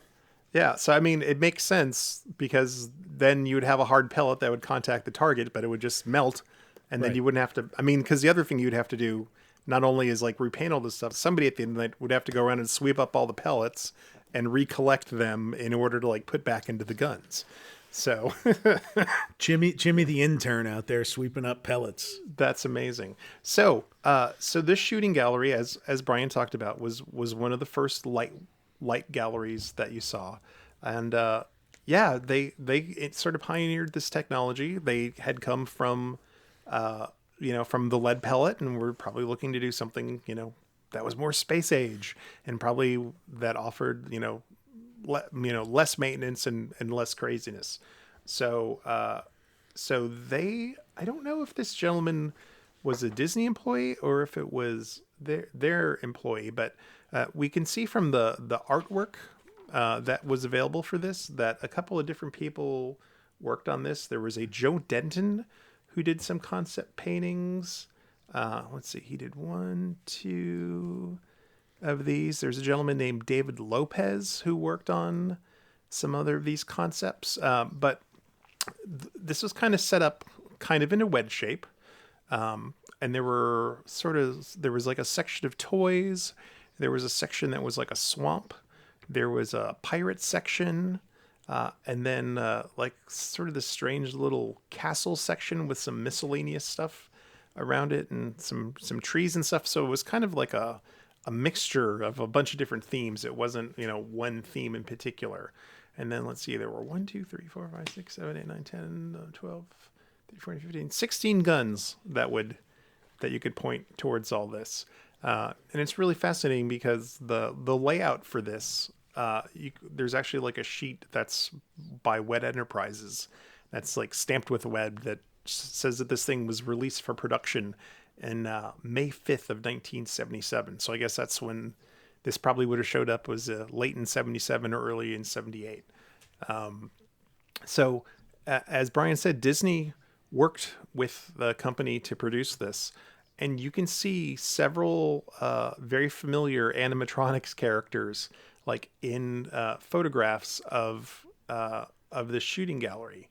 So, for example, the alligators from America Sings that ended up in Splash Mountain. It's like that's a target that you could shoot at, and the gator would open his mouth. That was the first thing I noticed as clearly a Disney set piece. Yeah. There is one of the scared cats from the Haunted Mansion. That's in there.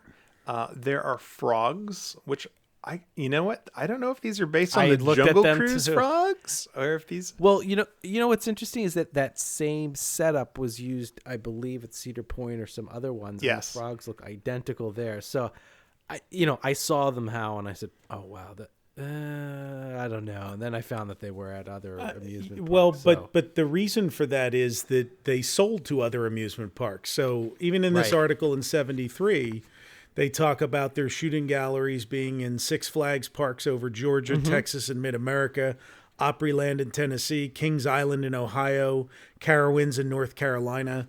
So people would hunt these down over the years and say like, oh, the old Fiesta Fun Center shooting gallery is in Carowinds. And then it would start these online discussions of like, no, that's just one made by the same company. Yeah, and it's true. It's like I think this one is still in Cedar Point. I don't know if it's been closed, but like very recently, it's like this actually was still in Cedar Point where so you may be able to still play it today. No kidding. That's cool. Head over there, JT. Yeah, I'll head up right now. There's like a hanging possum, probably very similar to what ended up on Big Thunder. There were woodpeckers, which are probably taken from Nature's Wonderland. There was like a Haunted Mansion, one of the pop-up heads, like dressed in a diver suit that would pop out of a... And people should know there are tons of photos of this particular shooting gallery on the web. I mean, Dave Ensign did a magnum opus on this. Mike Bounds, right? Has talked about it. There's 2 or 3 other people. There's a lot of actual photos of these shooting galleries out there where you will instantly recognize set pieces from the rides. Yeah. Or at the very least, Disney artists' contributions to their set pieces. Absolutely. And the way that this worked is it was all light based. So there were these kind of red discs that were targets underneath. And then your gun shot out like a white light. And if your gun, hit that red spot, then it would activate, some sort of gag. So like, the cat, and some of these gags had sound. So there were tape recorders attached to them. And when you would hit the thing, like the cat would go, Wah! There were, so much stuff. Well, and no points were scored either. It was just, you would just for fun. Like Frontierland. Just for fun. Just to hit the target. Yeah, well, Dave's video of the one that he did at Cedar Point, he's like, here, zoom in on Beacon Joe. And the camera person, who I think is his wife, is like, what are you talking about? He's like, that guy there in the scuba mask, that's Beacon Joe. It's the Beacon Joe animatronic. And it's just because they do zoom in on it, and it's clearly Beacon Joe. Yeah. So it's just funny to see that outside of the Disney parks. I'm kind of disappointed they don't still sell that stuff to places, because it'd be nice to be able to go and use a Disney shooting gallery around here. Yeah, wouldn't that be cool? Well, the funny thing about this one is from time to time, this gallery ends up on eBay.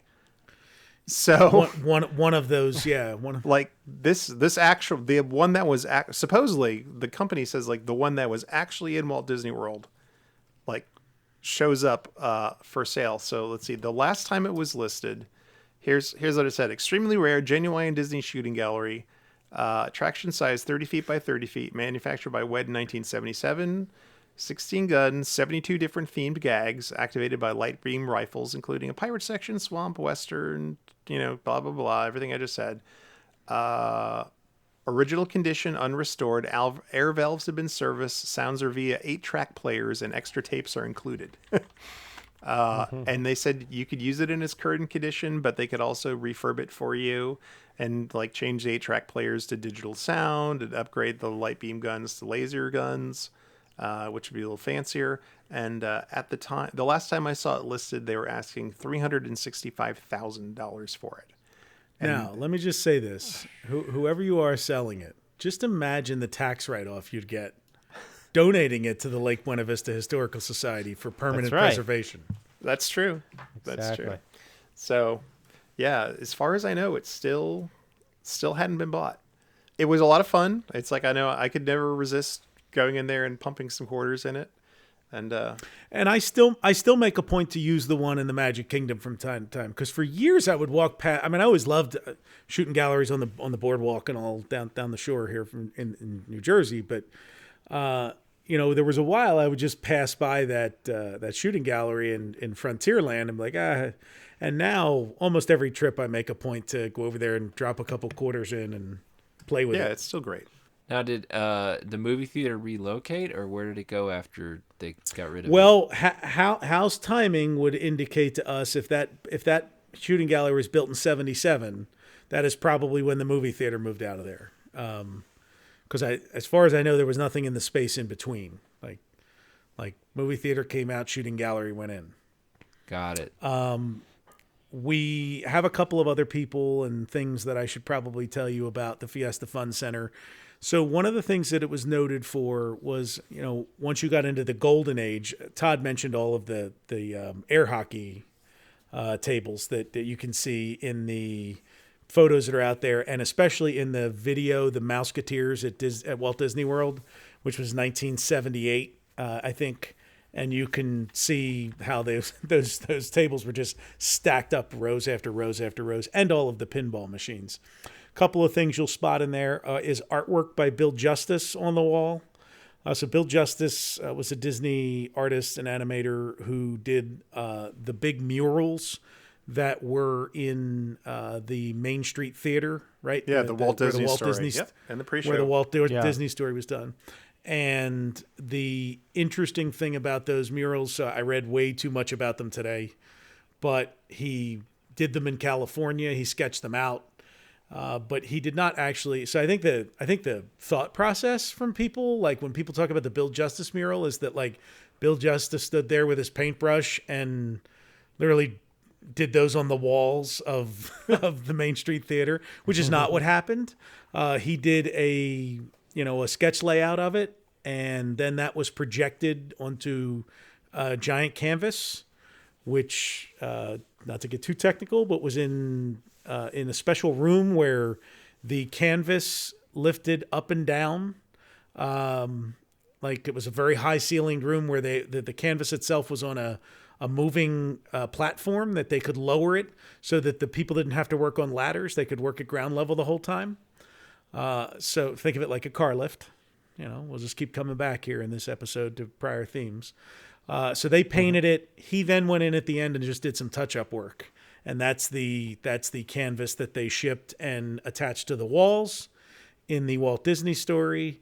And that when they tried to remove it 40 years later, it all started to crumble. And what happened was, as they were removing the canvas from the wall, the paint physically fell off of the canvas. It had just chipped and dry and fell off the canvas. So anyway, there was some of those Bill Justice art pieces, which Hal, I think, said was basically on plywood. I think so, yeah. But I could be wrong. That they were like plywood cutouts, he thought, attached to the walls. But to give it, it was a very barren looking room when they first opened it in terms of, they were basically just converting convention space. So while it had that orange and red and white color scheme, the walls were just kind of a couple of Bill Justice, like Disney characters and stuff to touch it up. But what I was going to say about all those things in a row, all those tables, is one of the things that it is remembered for and highly regarded for was that they didn't have one Donkey Kong machine, they had like 10. So whatever the most popular games of the day were, they made sure they had plenty of them for people to play. Which most arcades, like if you went to an arcade that had 2 or 3 of the top game, it was like a big deal. So that's one of the things that arcade was known for. It was also known, recalled by Hal and other people, for keeping those games long after most arcades had moved them out when they fell out of favor. Yeah, so I don't have any verification on this, but I think unlike other arcades where it would have been serviced by not by a company that would have just periodically, I think they actually bought the stuff. You know, there may not have been a provider in Central Florida, close enough to them that did that kind of servicing. So I honestly just think they purchased and serviced everything. So they kept stuff for a really long time. That's what people remember there. We had actually a listener, Joe Barlow, wrote to us yesterday that it was the first place he ever saw Star Wars, the cockpit sit-down game. That version of it in 1983 that, like, you saw the upright one, which had that cool... it's not a joystick. What was it? A steering wheel, really? Like it was a yoke. Yeah, it was a yoke, right? A yoke. And that you could fire. And then this one was like I don't know if it was one of the first cockpit games or not.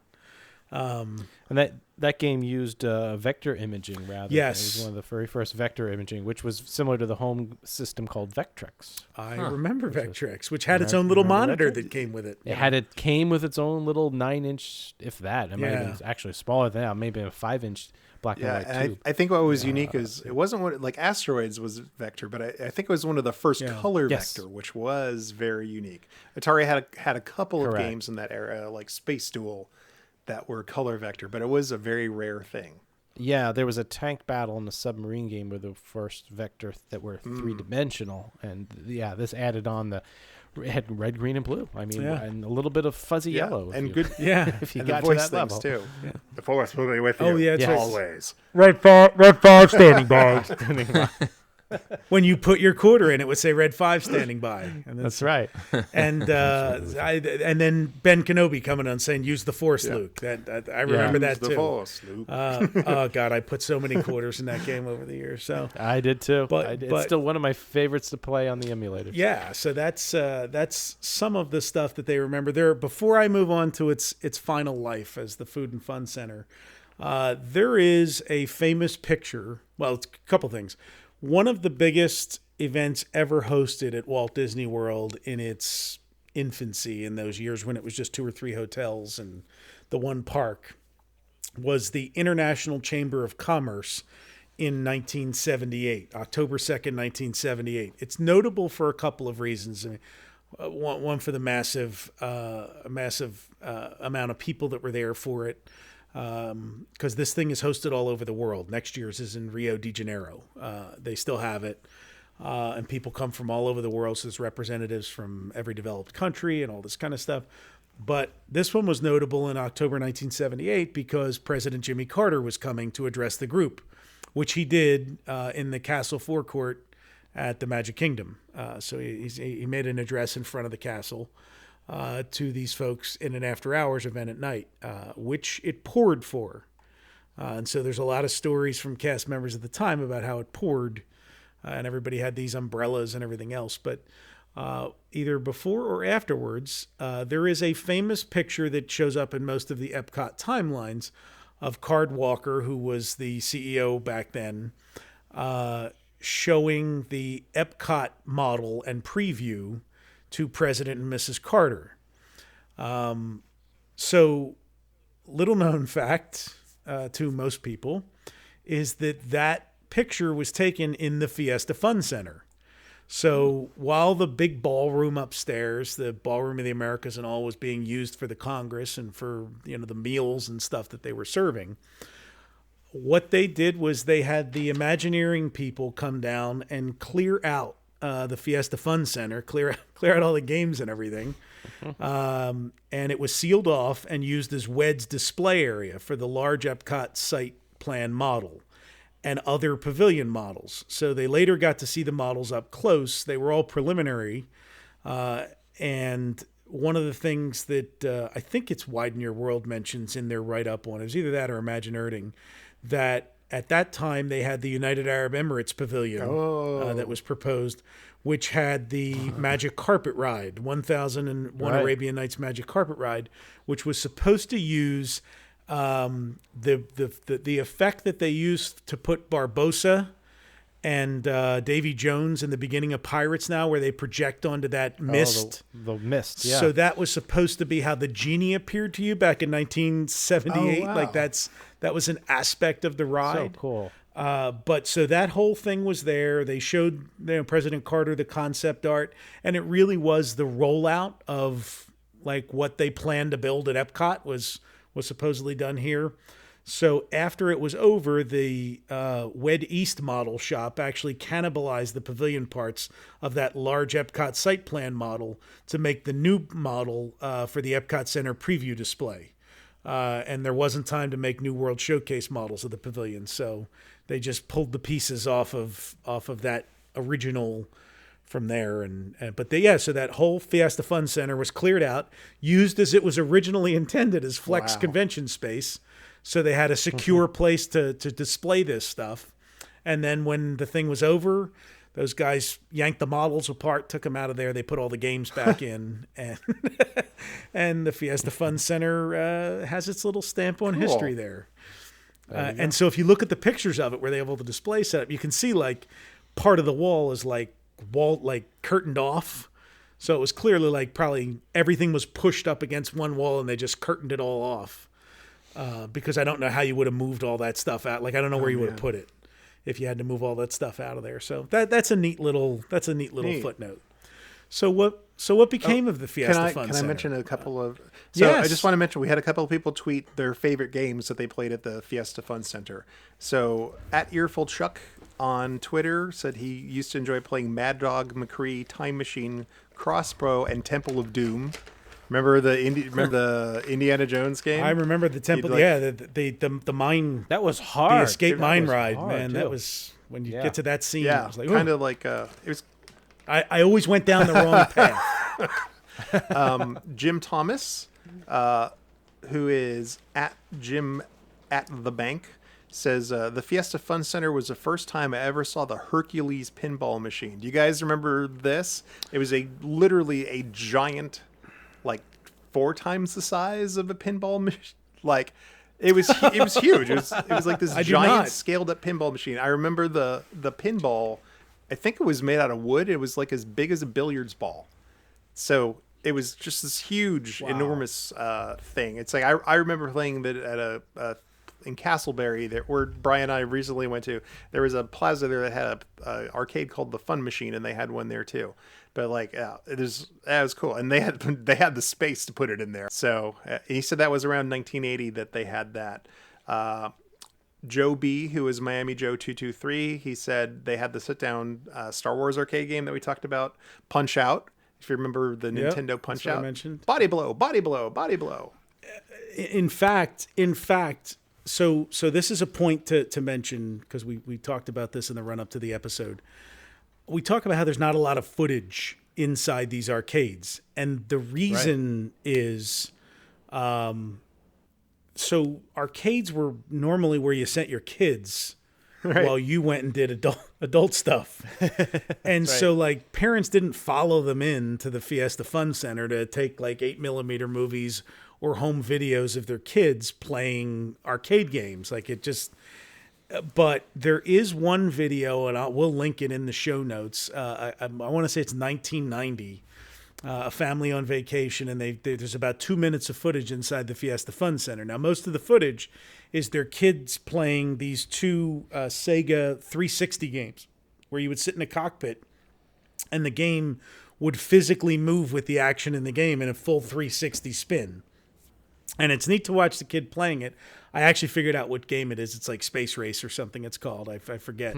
But the kid's playing the game, and you can see the little tiny chain rope line, like metal chain rope line, like just around the circumference of the game, telling people like, stay back this far so this game doesn't swing in and kill you. You know, like, but it is like it moves. Like you're watching it. Like I would not enjoy playing it, but like this kid's like right on up in there playing it, and that's probably the reason that they taped it. Yeah, they probably had maybe never even seen something. Yeah, I mean, they had the space to put that stuff in there. I remember they had like a single bowling alley in there at one point. It was like just like a single lane, like this little pop-up mini bowling alley. A single lane, one lane. Yeah. I remember that. It was actually, I believe it was 2 lanes. How in the bowling ball was like a little bit bigger than a softball. I remember, like it wasn't full size, almost like duck pin. Yes, and it was like if you pen. walked, if this is my memory, you walked in the entrance, it was to the left, like kind of like you'd walk straight into the lane that way. And that was mid '90s. That was there, or early mid '90s. I remember. Okay. So you got any more? Hal? Yeah, Joe says mentions Battle Zone, which was the tank. One that's the tank game. Yeah. By Burger Time. Williams, right? I think Williams made Battle That Zone. was an Atari one. Oh, it was Atari. Battle Zone was Atari. Moon Patrol was Williams. Yeah, that was a fun one. That's right. Burger Time, if you remember that one. Burger Time. Oh, that's hard. man. That was hard. Yeah. DJ Jones, who is World of DJ, talks about how he used to go in there with his dad with the roller quarters, and they would play the Teenage Mutant Ninja Turtles game together. Remember the 4-player one? Yeah. So he'd always be Leo. Yeah, and then I remember it's like we went in there. I talked about it before on the show in '80. I think we skipped college in like '88 or something, and they still had rows of Pac-Man, Miss Pac-Man, Asteroids. There was an early vector game called Tail Gunner that I used to play even at Mystery Funhouse, and they had the cockpit version of that there too, which I mean they really got the good stuff. And there was someone sent a picture today, and you could see Roboton 2048 and like 2 centipede machines and an Asteroids, and they had the best stuff there. There was one when I recall, and it was a big deal to me because it was in that era, like mid '90s, when videos were games. Like it was a big video screen, and the players all had guns, and you were actually playing along with like an actual film. Like you'd shoot the people, and that somehow the shot interacted with the film. I mean, it was a huge screen. It was like that and the bowling alley were the 2 big things in there, but it was actually like a real film, because graphics weren't as good as this obviously is. Now you can make a video game that looks almost like a real film, but it was actual. I kind of remember this. It was like one of those Laserdisc games, right? Yes, that's I do remember that. Mm-hmm. I also remember them doing golf like that. There would be like you would go up and do simulated golf with a live video screen. Yep. And they used to drop those into arcades, and I think they were really developed for pro shops to help people practice their swings. But in that shooting game, I remember it was at the time blew my mind for a video game. It was a solid like $2 or $5 per play. Like it was really expensive. Like yeah. So Fiesta Fun Center lived on until 1995, and at that time, it was closed briefly and refurbished as the Food and Fun Center. And what they did then was the game area darkened a bit. The shooting gallery was replaced with a prize redemption center. So this is where we come back to the beginning of the show in Chuck E. Cheese. Because the Chuck E. Cheese model, Dave and Buster's, all of that is that you go out and you do play these games, and you get tickets to then redeem for trinkets and prizes. Spider rings And whoopee cushions and stress balls. I wish somebody had a picture of the prize redemption counter at the Fiesta Fun Center or Food and Fun Center, because I really would have loved to have seen what they were dealing there. Like, were they Disney stuff? Were they like cheap Disney things, or were they just like the standard, Chinese finger? The finger trap, yeah. The finger trap and stuff like that. Couple erasers. Seems to be, it seems to. I'll take the giant pencil, and there's the squeezy squirt gun, and I'll take that inflatable ring for the pool. It's so too. much work, and it really is. You get such a letdown. And the kids come out and they think it's the coolest thing in the world for about 8 seconds. Yep. And then you're throwing that piece of crap away like 3 days later. That's it. Yep. But so they did. They basically turned into like a Chuck E. Cheese at that point, was the kind of the layout and the model. So I believe the snack bar was where the present day bar is for the Wave, right? Like, oh, was it to the left? Like, kind of like in... No. When you walk in down that tunnel, kind of straight ahead behind the check-in would have been the area that was the snack bar. And then the area where the dining room is now was the Fiesta Fun Center dining room, plus the kitchen and the private dining rooms behind them. All of that would have been what was the Fiesta Fun Center. So gotcha. Okay. I'm sure I was in it at some point, but I really don't remember being in it. The Food and Fun Center lasted until 2007, at which point they closed it and moved the remaining games, or most of them, or some of them, up to the 4th floor Grand Canyon Concourse into a facility called the Game Station, which was an arcade built specifically to be an arcade. And the space that was the Food and Fun Center was then closed, renovated, and turned into the Wave. So they closed the Concourse Steakhouse, which was their casual dining on the Grand Canyon Concourse, and moved that into the Wave, moved the casual dining option into the Wave. And the quick service that was the snack bar in the Food and Fun Center moved up to what is now the Contempo Cafe, which was the Grand Canyon Concourse Steakhouse, which was the Concourse Steakhouse, where I had an absolutely fantastic steak salad in 1999. I remember going up there, and we went over we couldn't find any place to eat in the Magic Kingdom, and we took the monorail over to the Grand Canyon Concourse and decided to sit down, and I just remember getting a steak salad, and it was fantastic. There's a food memory from That's 25 cool. years ago. So, yeah. So they moved it up to the old gift shop, which was called Fantasia. Oh, yeah, I remember that one. With like the fancy light show on the side. Yeah, the fiber optics in the back and like a big like Sorcerer Mickey. Mm-hmm. Yeah. And so what is that space now, Hal? Because it's not an arcade anymore. So it is now where you can drop off your children for, what do they call it? A lube and oil change? Mm-hmm. Come back court low, put them in there, and they're like humming like... Yeah, it's like the kids club now. It's Toy Story themed. I believe they closed the Lilo's Playhouse at the... They did close the one at the Polynesian. So now that's kind of like the centralized activity center for kids. So you can go drop your kids off there, head up onto California Grill, and have a nice, expensive and quieter dinner if you so choose. Or go to Trader Sam's or wherever, and your kids are well taken care of.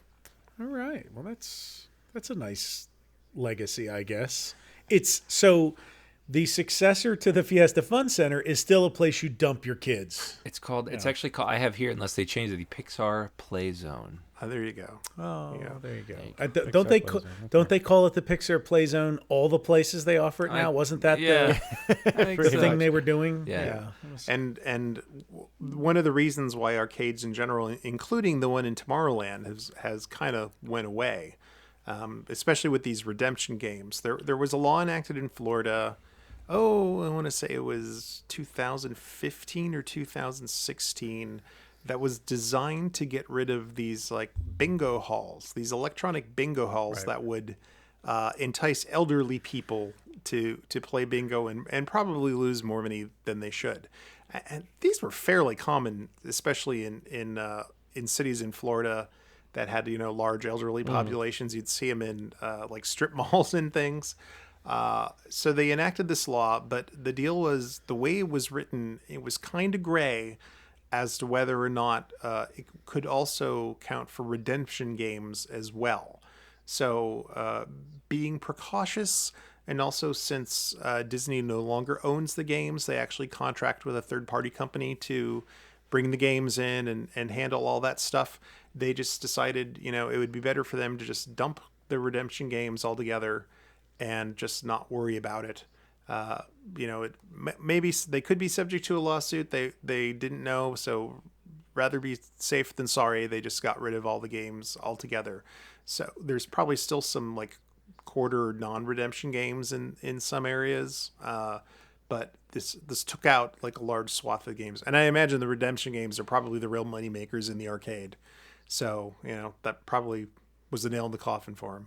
Yeah, I know the ones that. Yeah, the contemporary one is gone. Yeah, Absolutely the moderate resorts still have them. Yeah, and so as do far as I know, because the values too. They don't have. I mean, they're not big, but they're 20 machines probably. At least. I mean, there's enough there. Yeah, there's enough there that to keep people entertained. But you could do an entire episode. We won't, but you could do an entire episode on the arcades at off-property locations.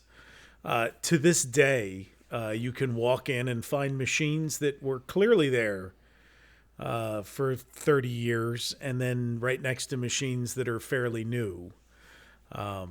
It's always a very interesting mixed bag of what there's a crane machine in every single one of them though that has some awful 27-cent stuffed animal that you can win, but there are always crane machines in them. But yeah, the off-property hotels are always interesting for that kind of stuff, to see what vending machines and arcade games and stuff like that they have.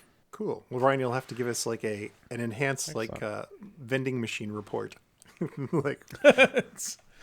Well, that is my brand, yes, isn't it? So we'll wrap things up here by saying that we've probably neglected to mention a lot of the other resort arcade locations, and as we mentioned, the Tomorrowland one a couple of times, which was pretty big, for a time. There was the whole back half of that gift shop that you exit Space Mountain into.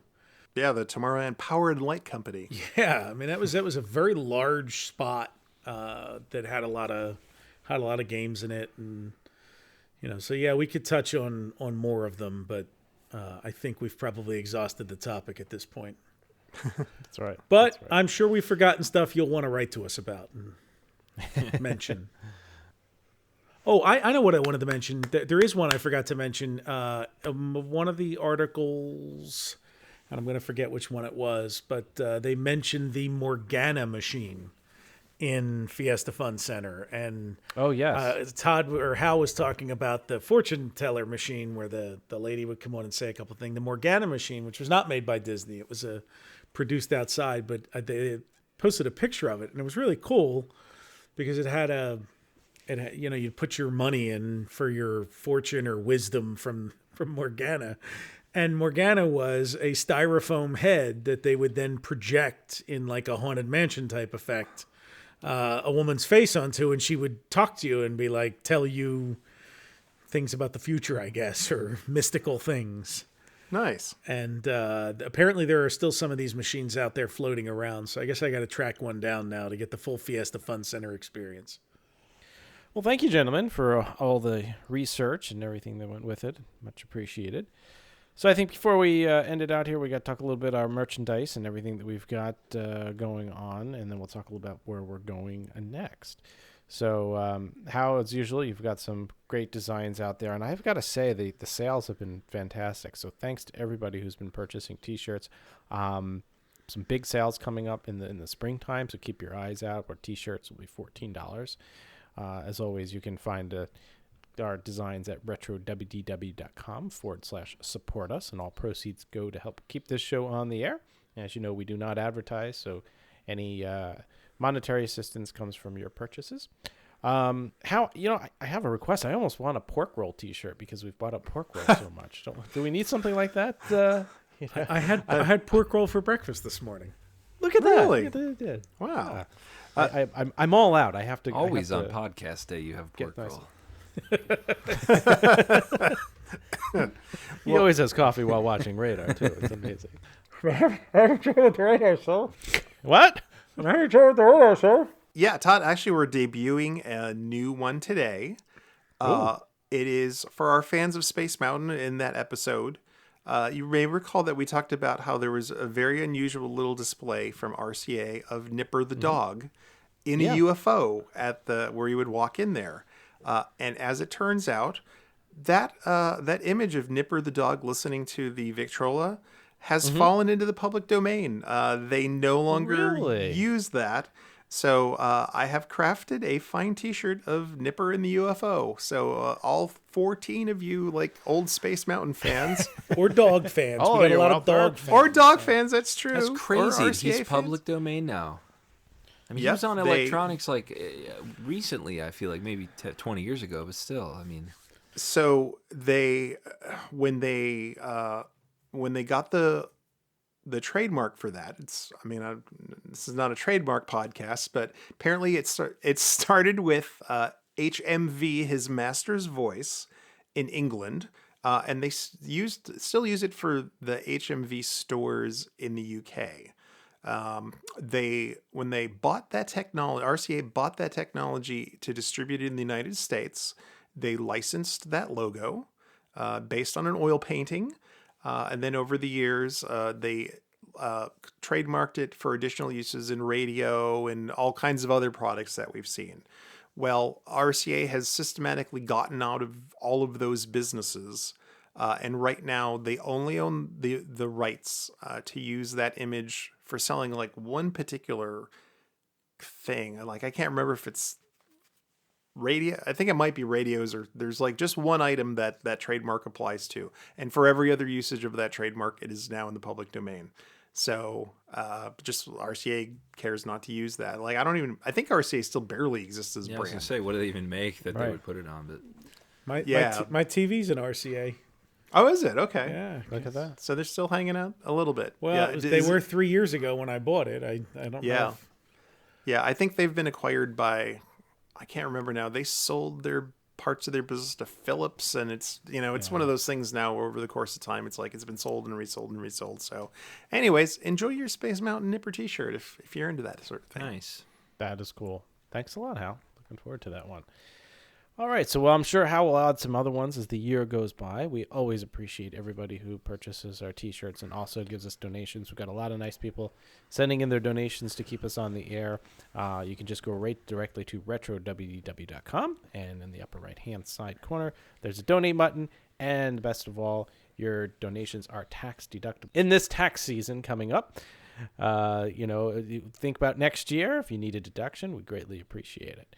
Guys, we got to talk about where to go next month. I came up with something that was a little on the cusp, but I think we've kind of agreed that it would be a good topic to touch base on. It's taking us back into the Magic Kingdom, over to the Circle Vision 360 theater when it was converted into the Timekeeper. So we will go back in time and visit with Jules Verne and a few other notable... Nine-Eye? Is Nine-Eye going to be with us? H.G. Wells. H.G. Wells. I mean, the Paris Exposition of, what was it, 1893? Something like that, yeah. 67? I don't know. 1800, somewhere in there. Something. Here's something I don't remember. As a hater of Circle Vision films, did you sit in that one or did you stand? I don't remember. You stand. You stood, okay. You were standing. It had one of the coolest, snippets on the vacation planning videos, because they'd pan across the animatronic and the people, and the background was like time travel, in that snippet. And that was we're jumping ahead an episode now, but that was one of the interesting things about it was we're gonna record right now. That you had the Circle Vision, but there was other stuff going on in the room for you to focus on and not just stand there and be like, this is China. Here is an egg roll in the forbidden city of China. Right. Look behind you. There is a lotus tree. Mom, look behind us. America the Beautiful. You're missing all the stuff behind us. Yeah, I hate Circle Vision movies. You're spinning around. Do not sit on the railing. For your safety, I've invented rails for you to lean on. I call them lean rails. Please do not sit on the lean rails, because they're there to lean on. So, well, we will take you back next month, not in the next minute, as Brian seems to be jumping the gun here, as you said. But we'll definitely take you back next month to the Timekeeper. So until next month, we appreciate all of our listeners. Give us a shout-out and review on iTunes if you can. If you have any questions, comments, concerns, or ideas, please send them to podcast@retrowdw.com. And as always, we'll talk to you next month. And Brian, take us out. Follow the Lake Buena Vista Historical Society on Twitter and Instagram @LBVHistory and on the web at lbvhistory.org. Follow Todd McCartney and Retro WDW on Twitter, Instagram, and Facebook at Retro WDW. For all things Retro Disney World, including exclusive merchandise, visit us on the web at RetroWDW.com. On Twitter, follow our web designer Jason Bartel of Deepwater Studios at JasonDWS, our announcer Andre Gardner at Andre Gardner, and follow our hosts Hal Bowers on Twitter and Instagram at GoAwayGreen, and on the web at kingdomofmemories.com. For JT Cougar on Twitter at LS1JT, on YouTube at Rubber City Motoring, and on the web at rubbercitymotoring.com. And you can find me on Twitter, Facebook, and Instagram at Brian P. Miles. Retro Disney World is the monthly podcast of the Lake Buena Vista Historical Society, a nonprofit, nonpartisan, tax-exempt 501c3 organization, and is not affiliated in any way with the Walt Disney Corporation or any of its subsidiary or affiliated entities.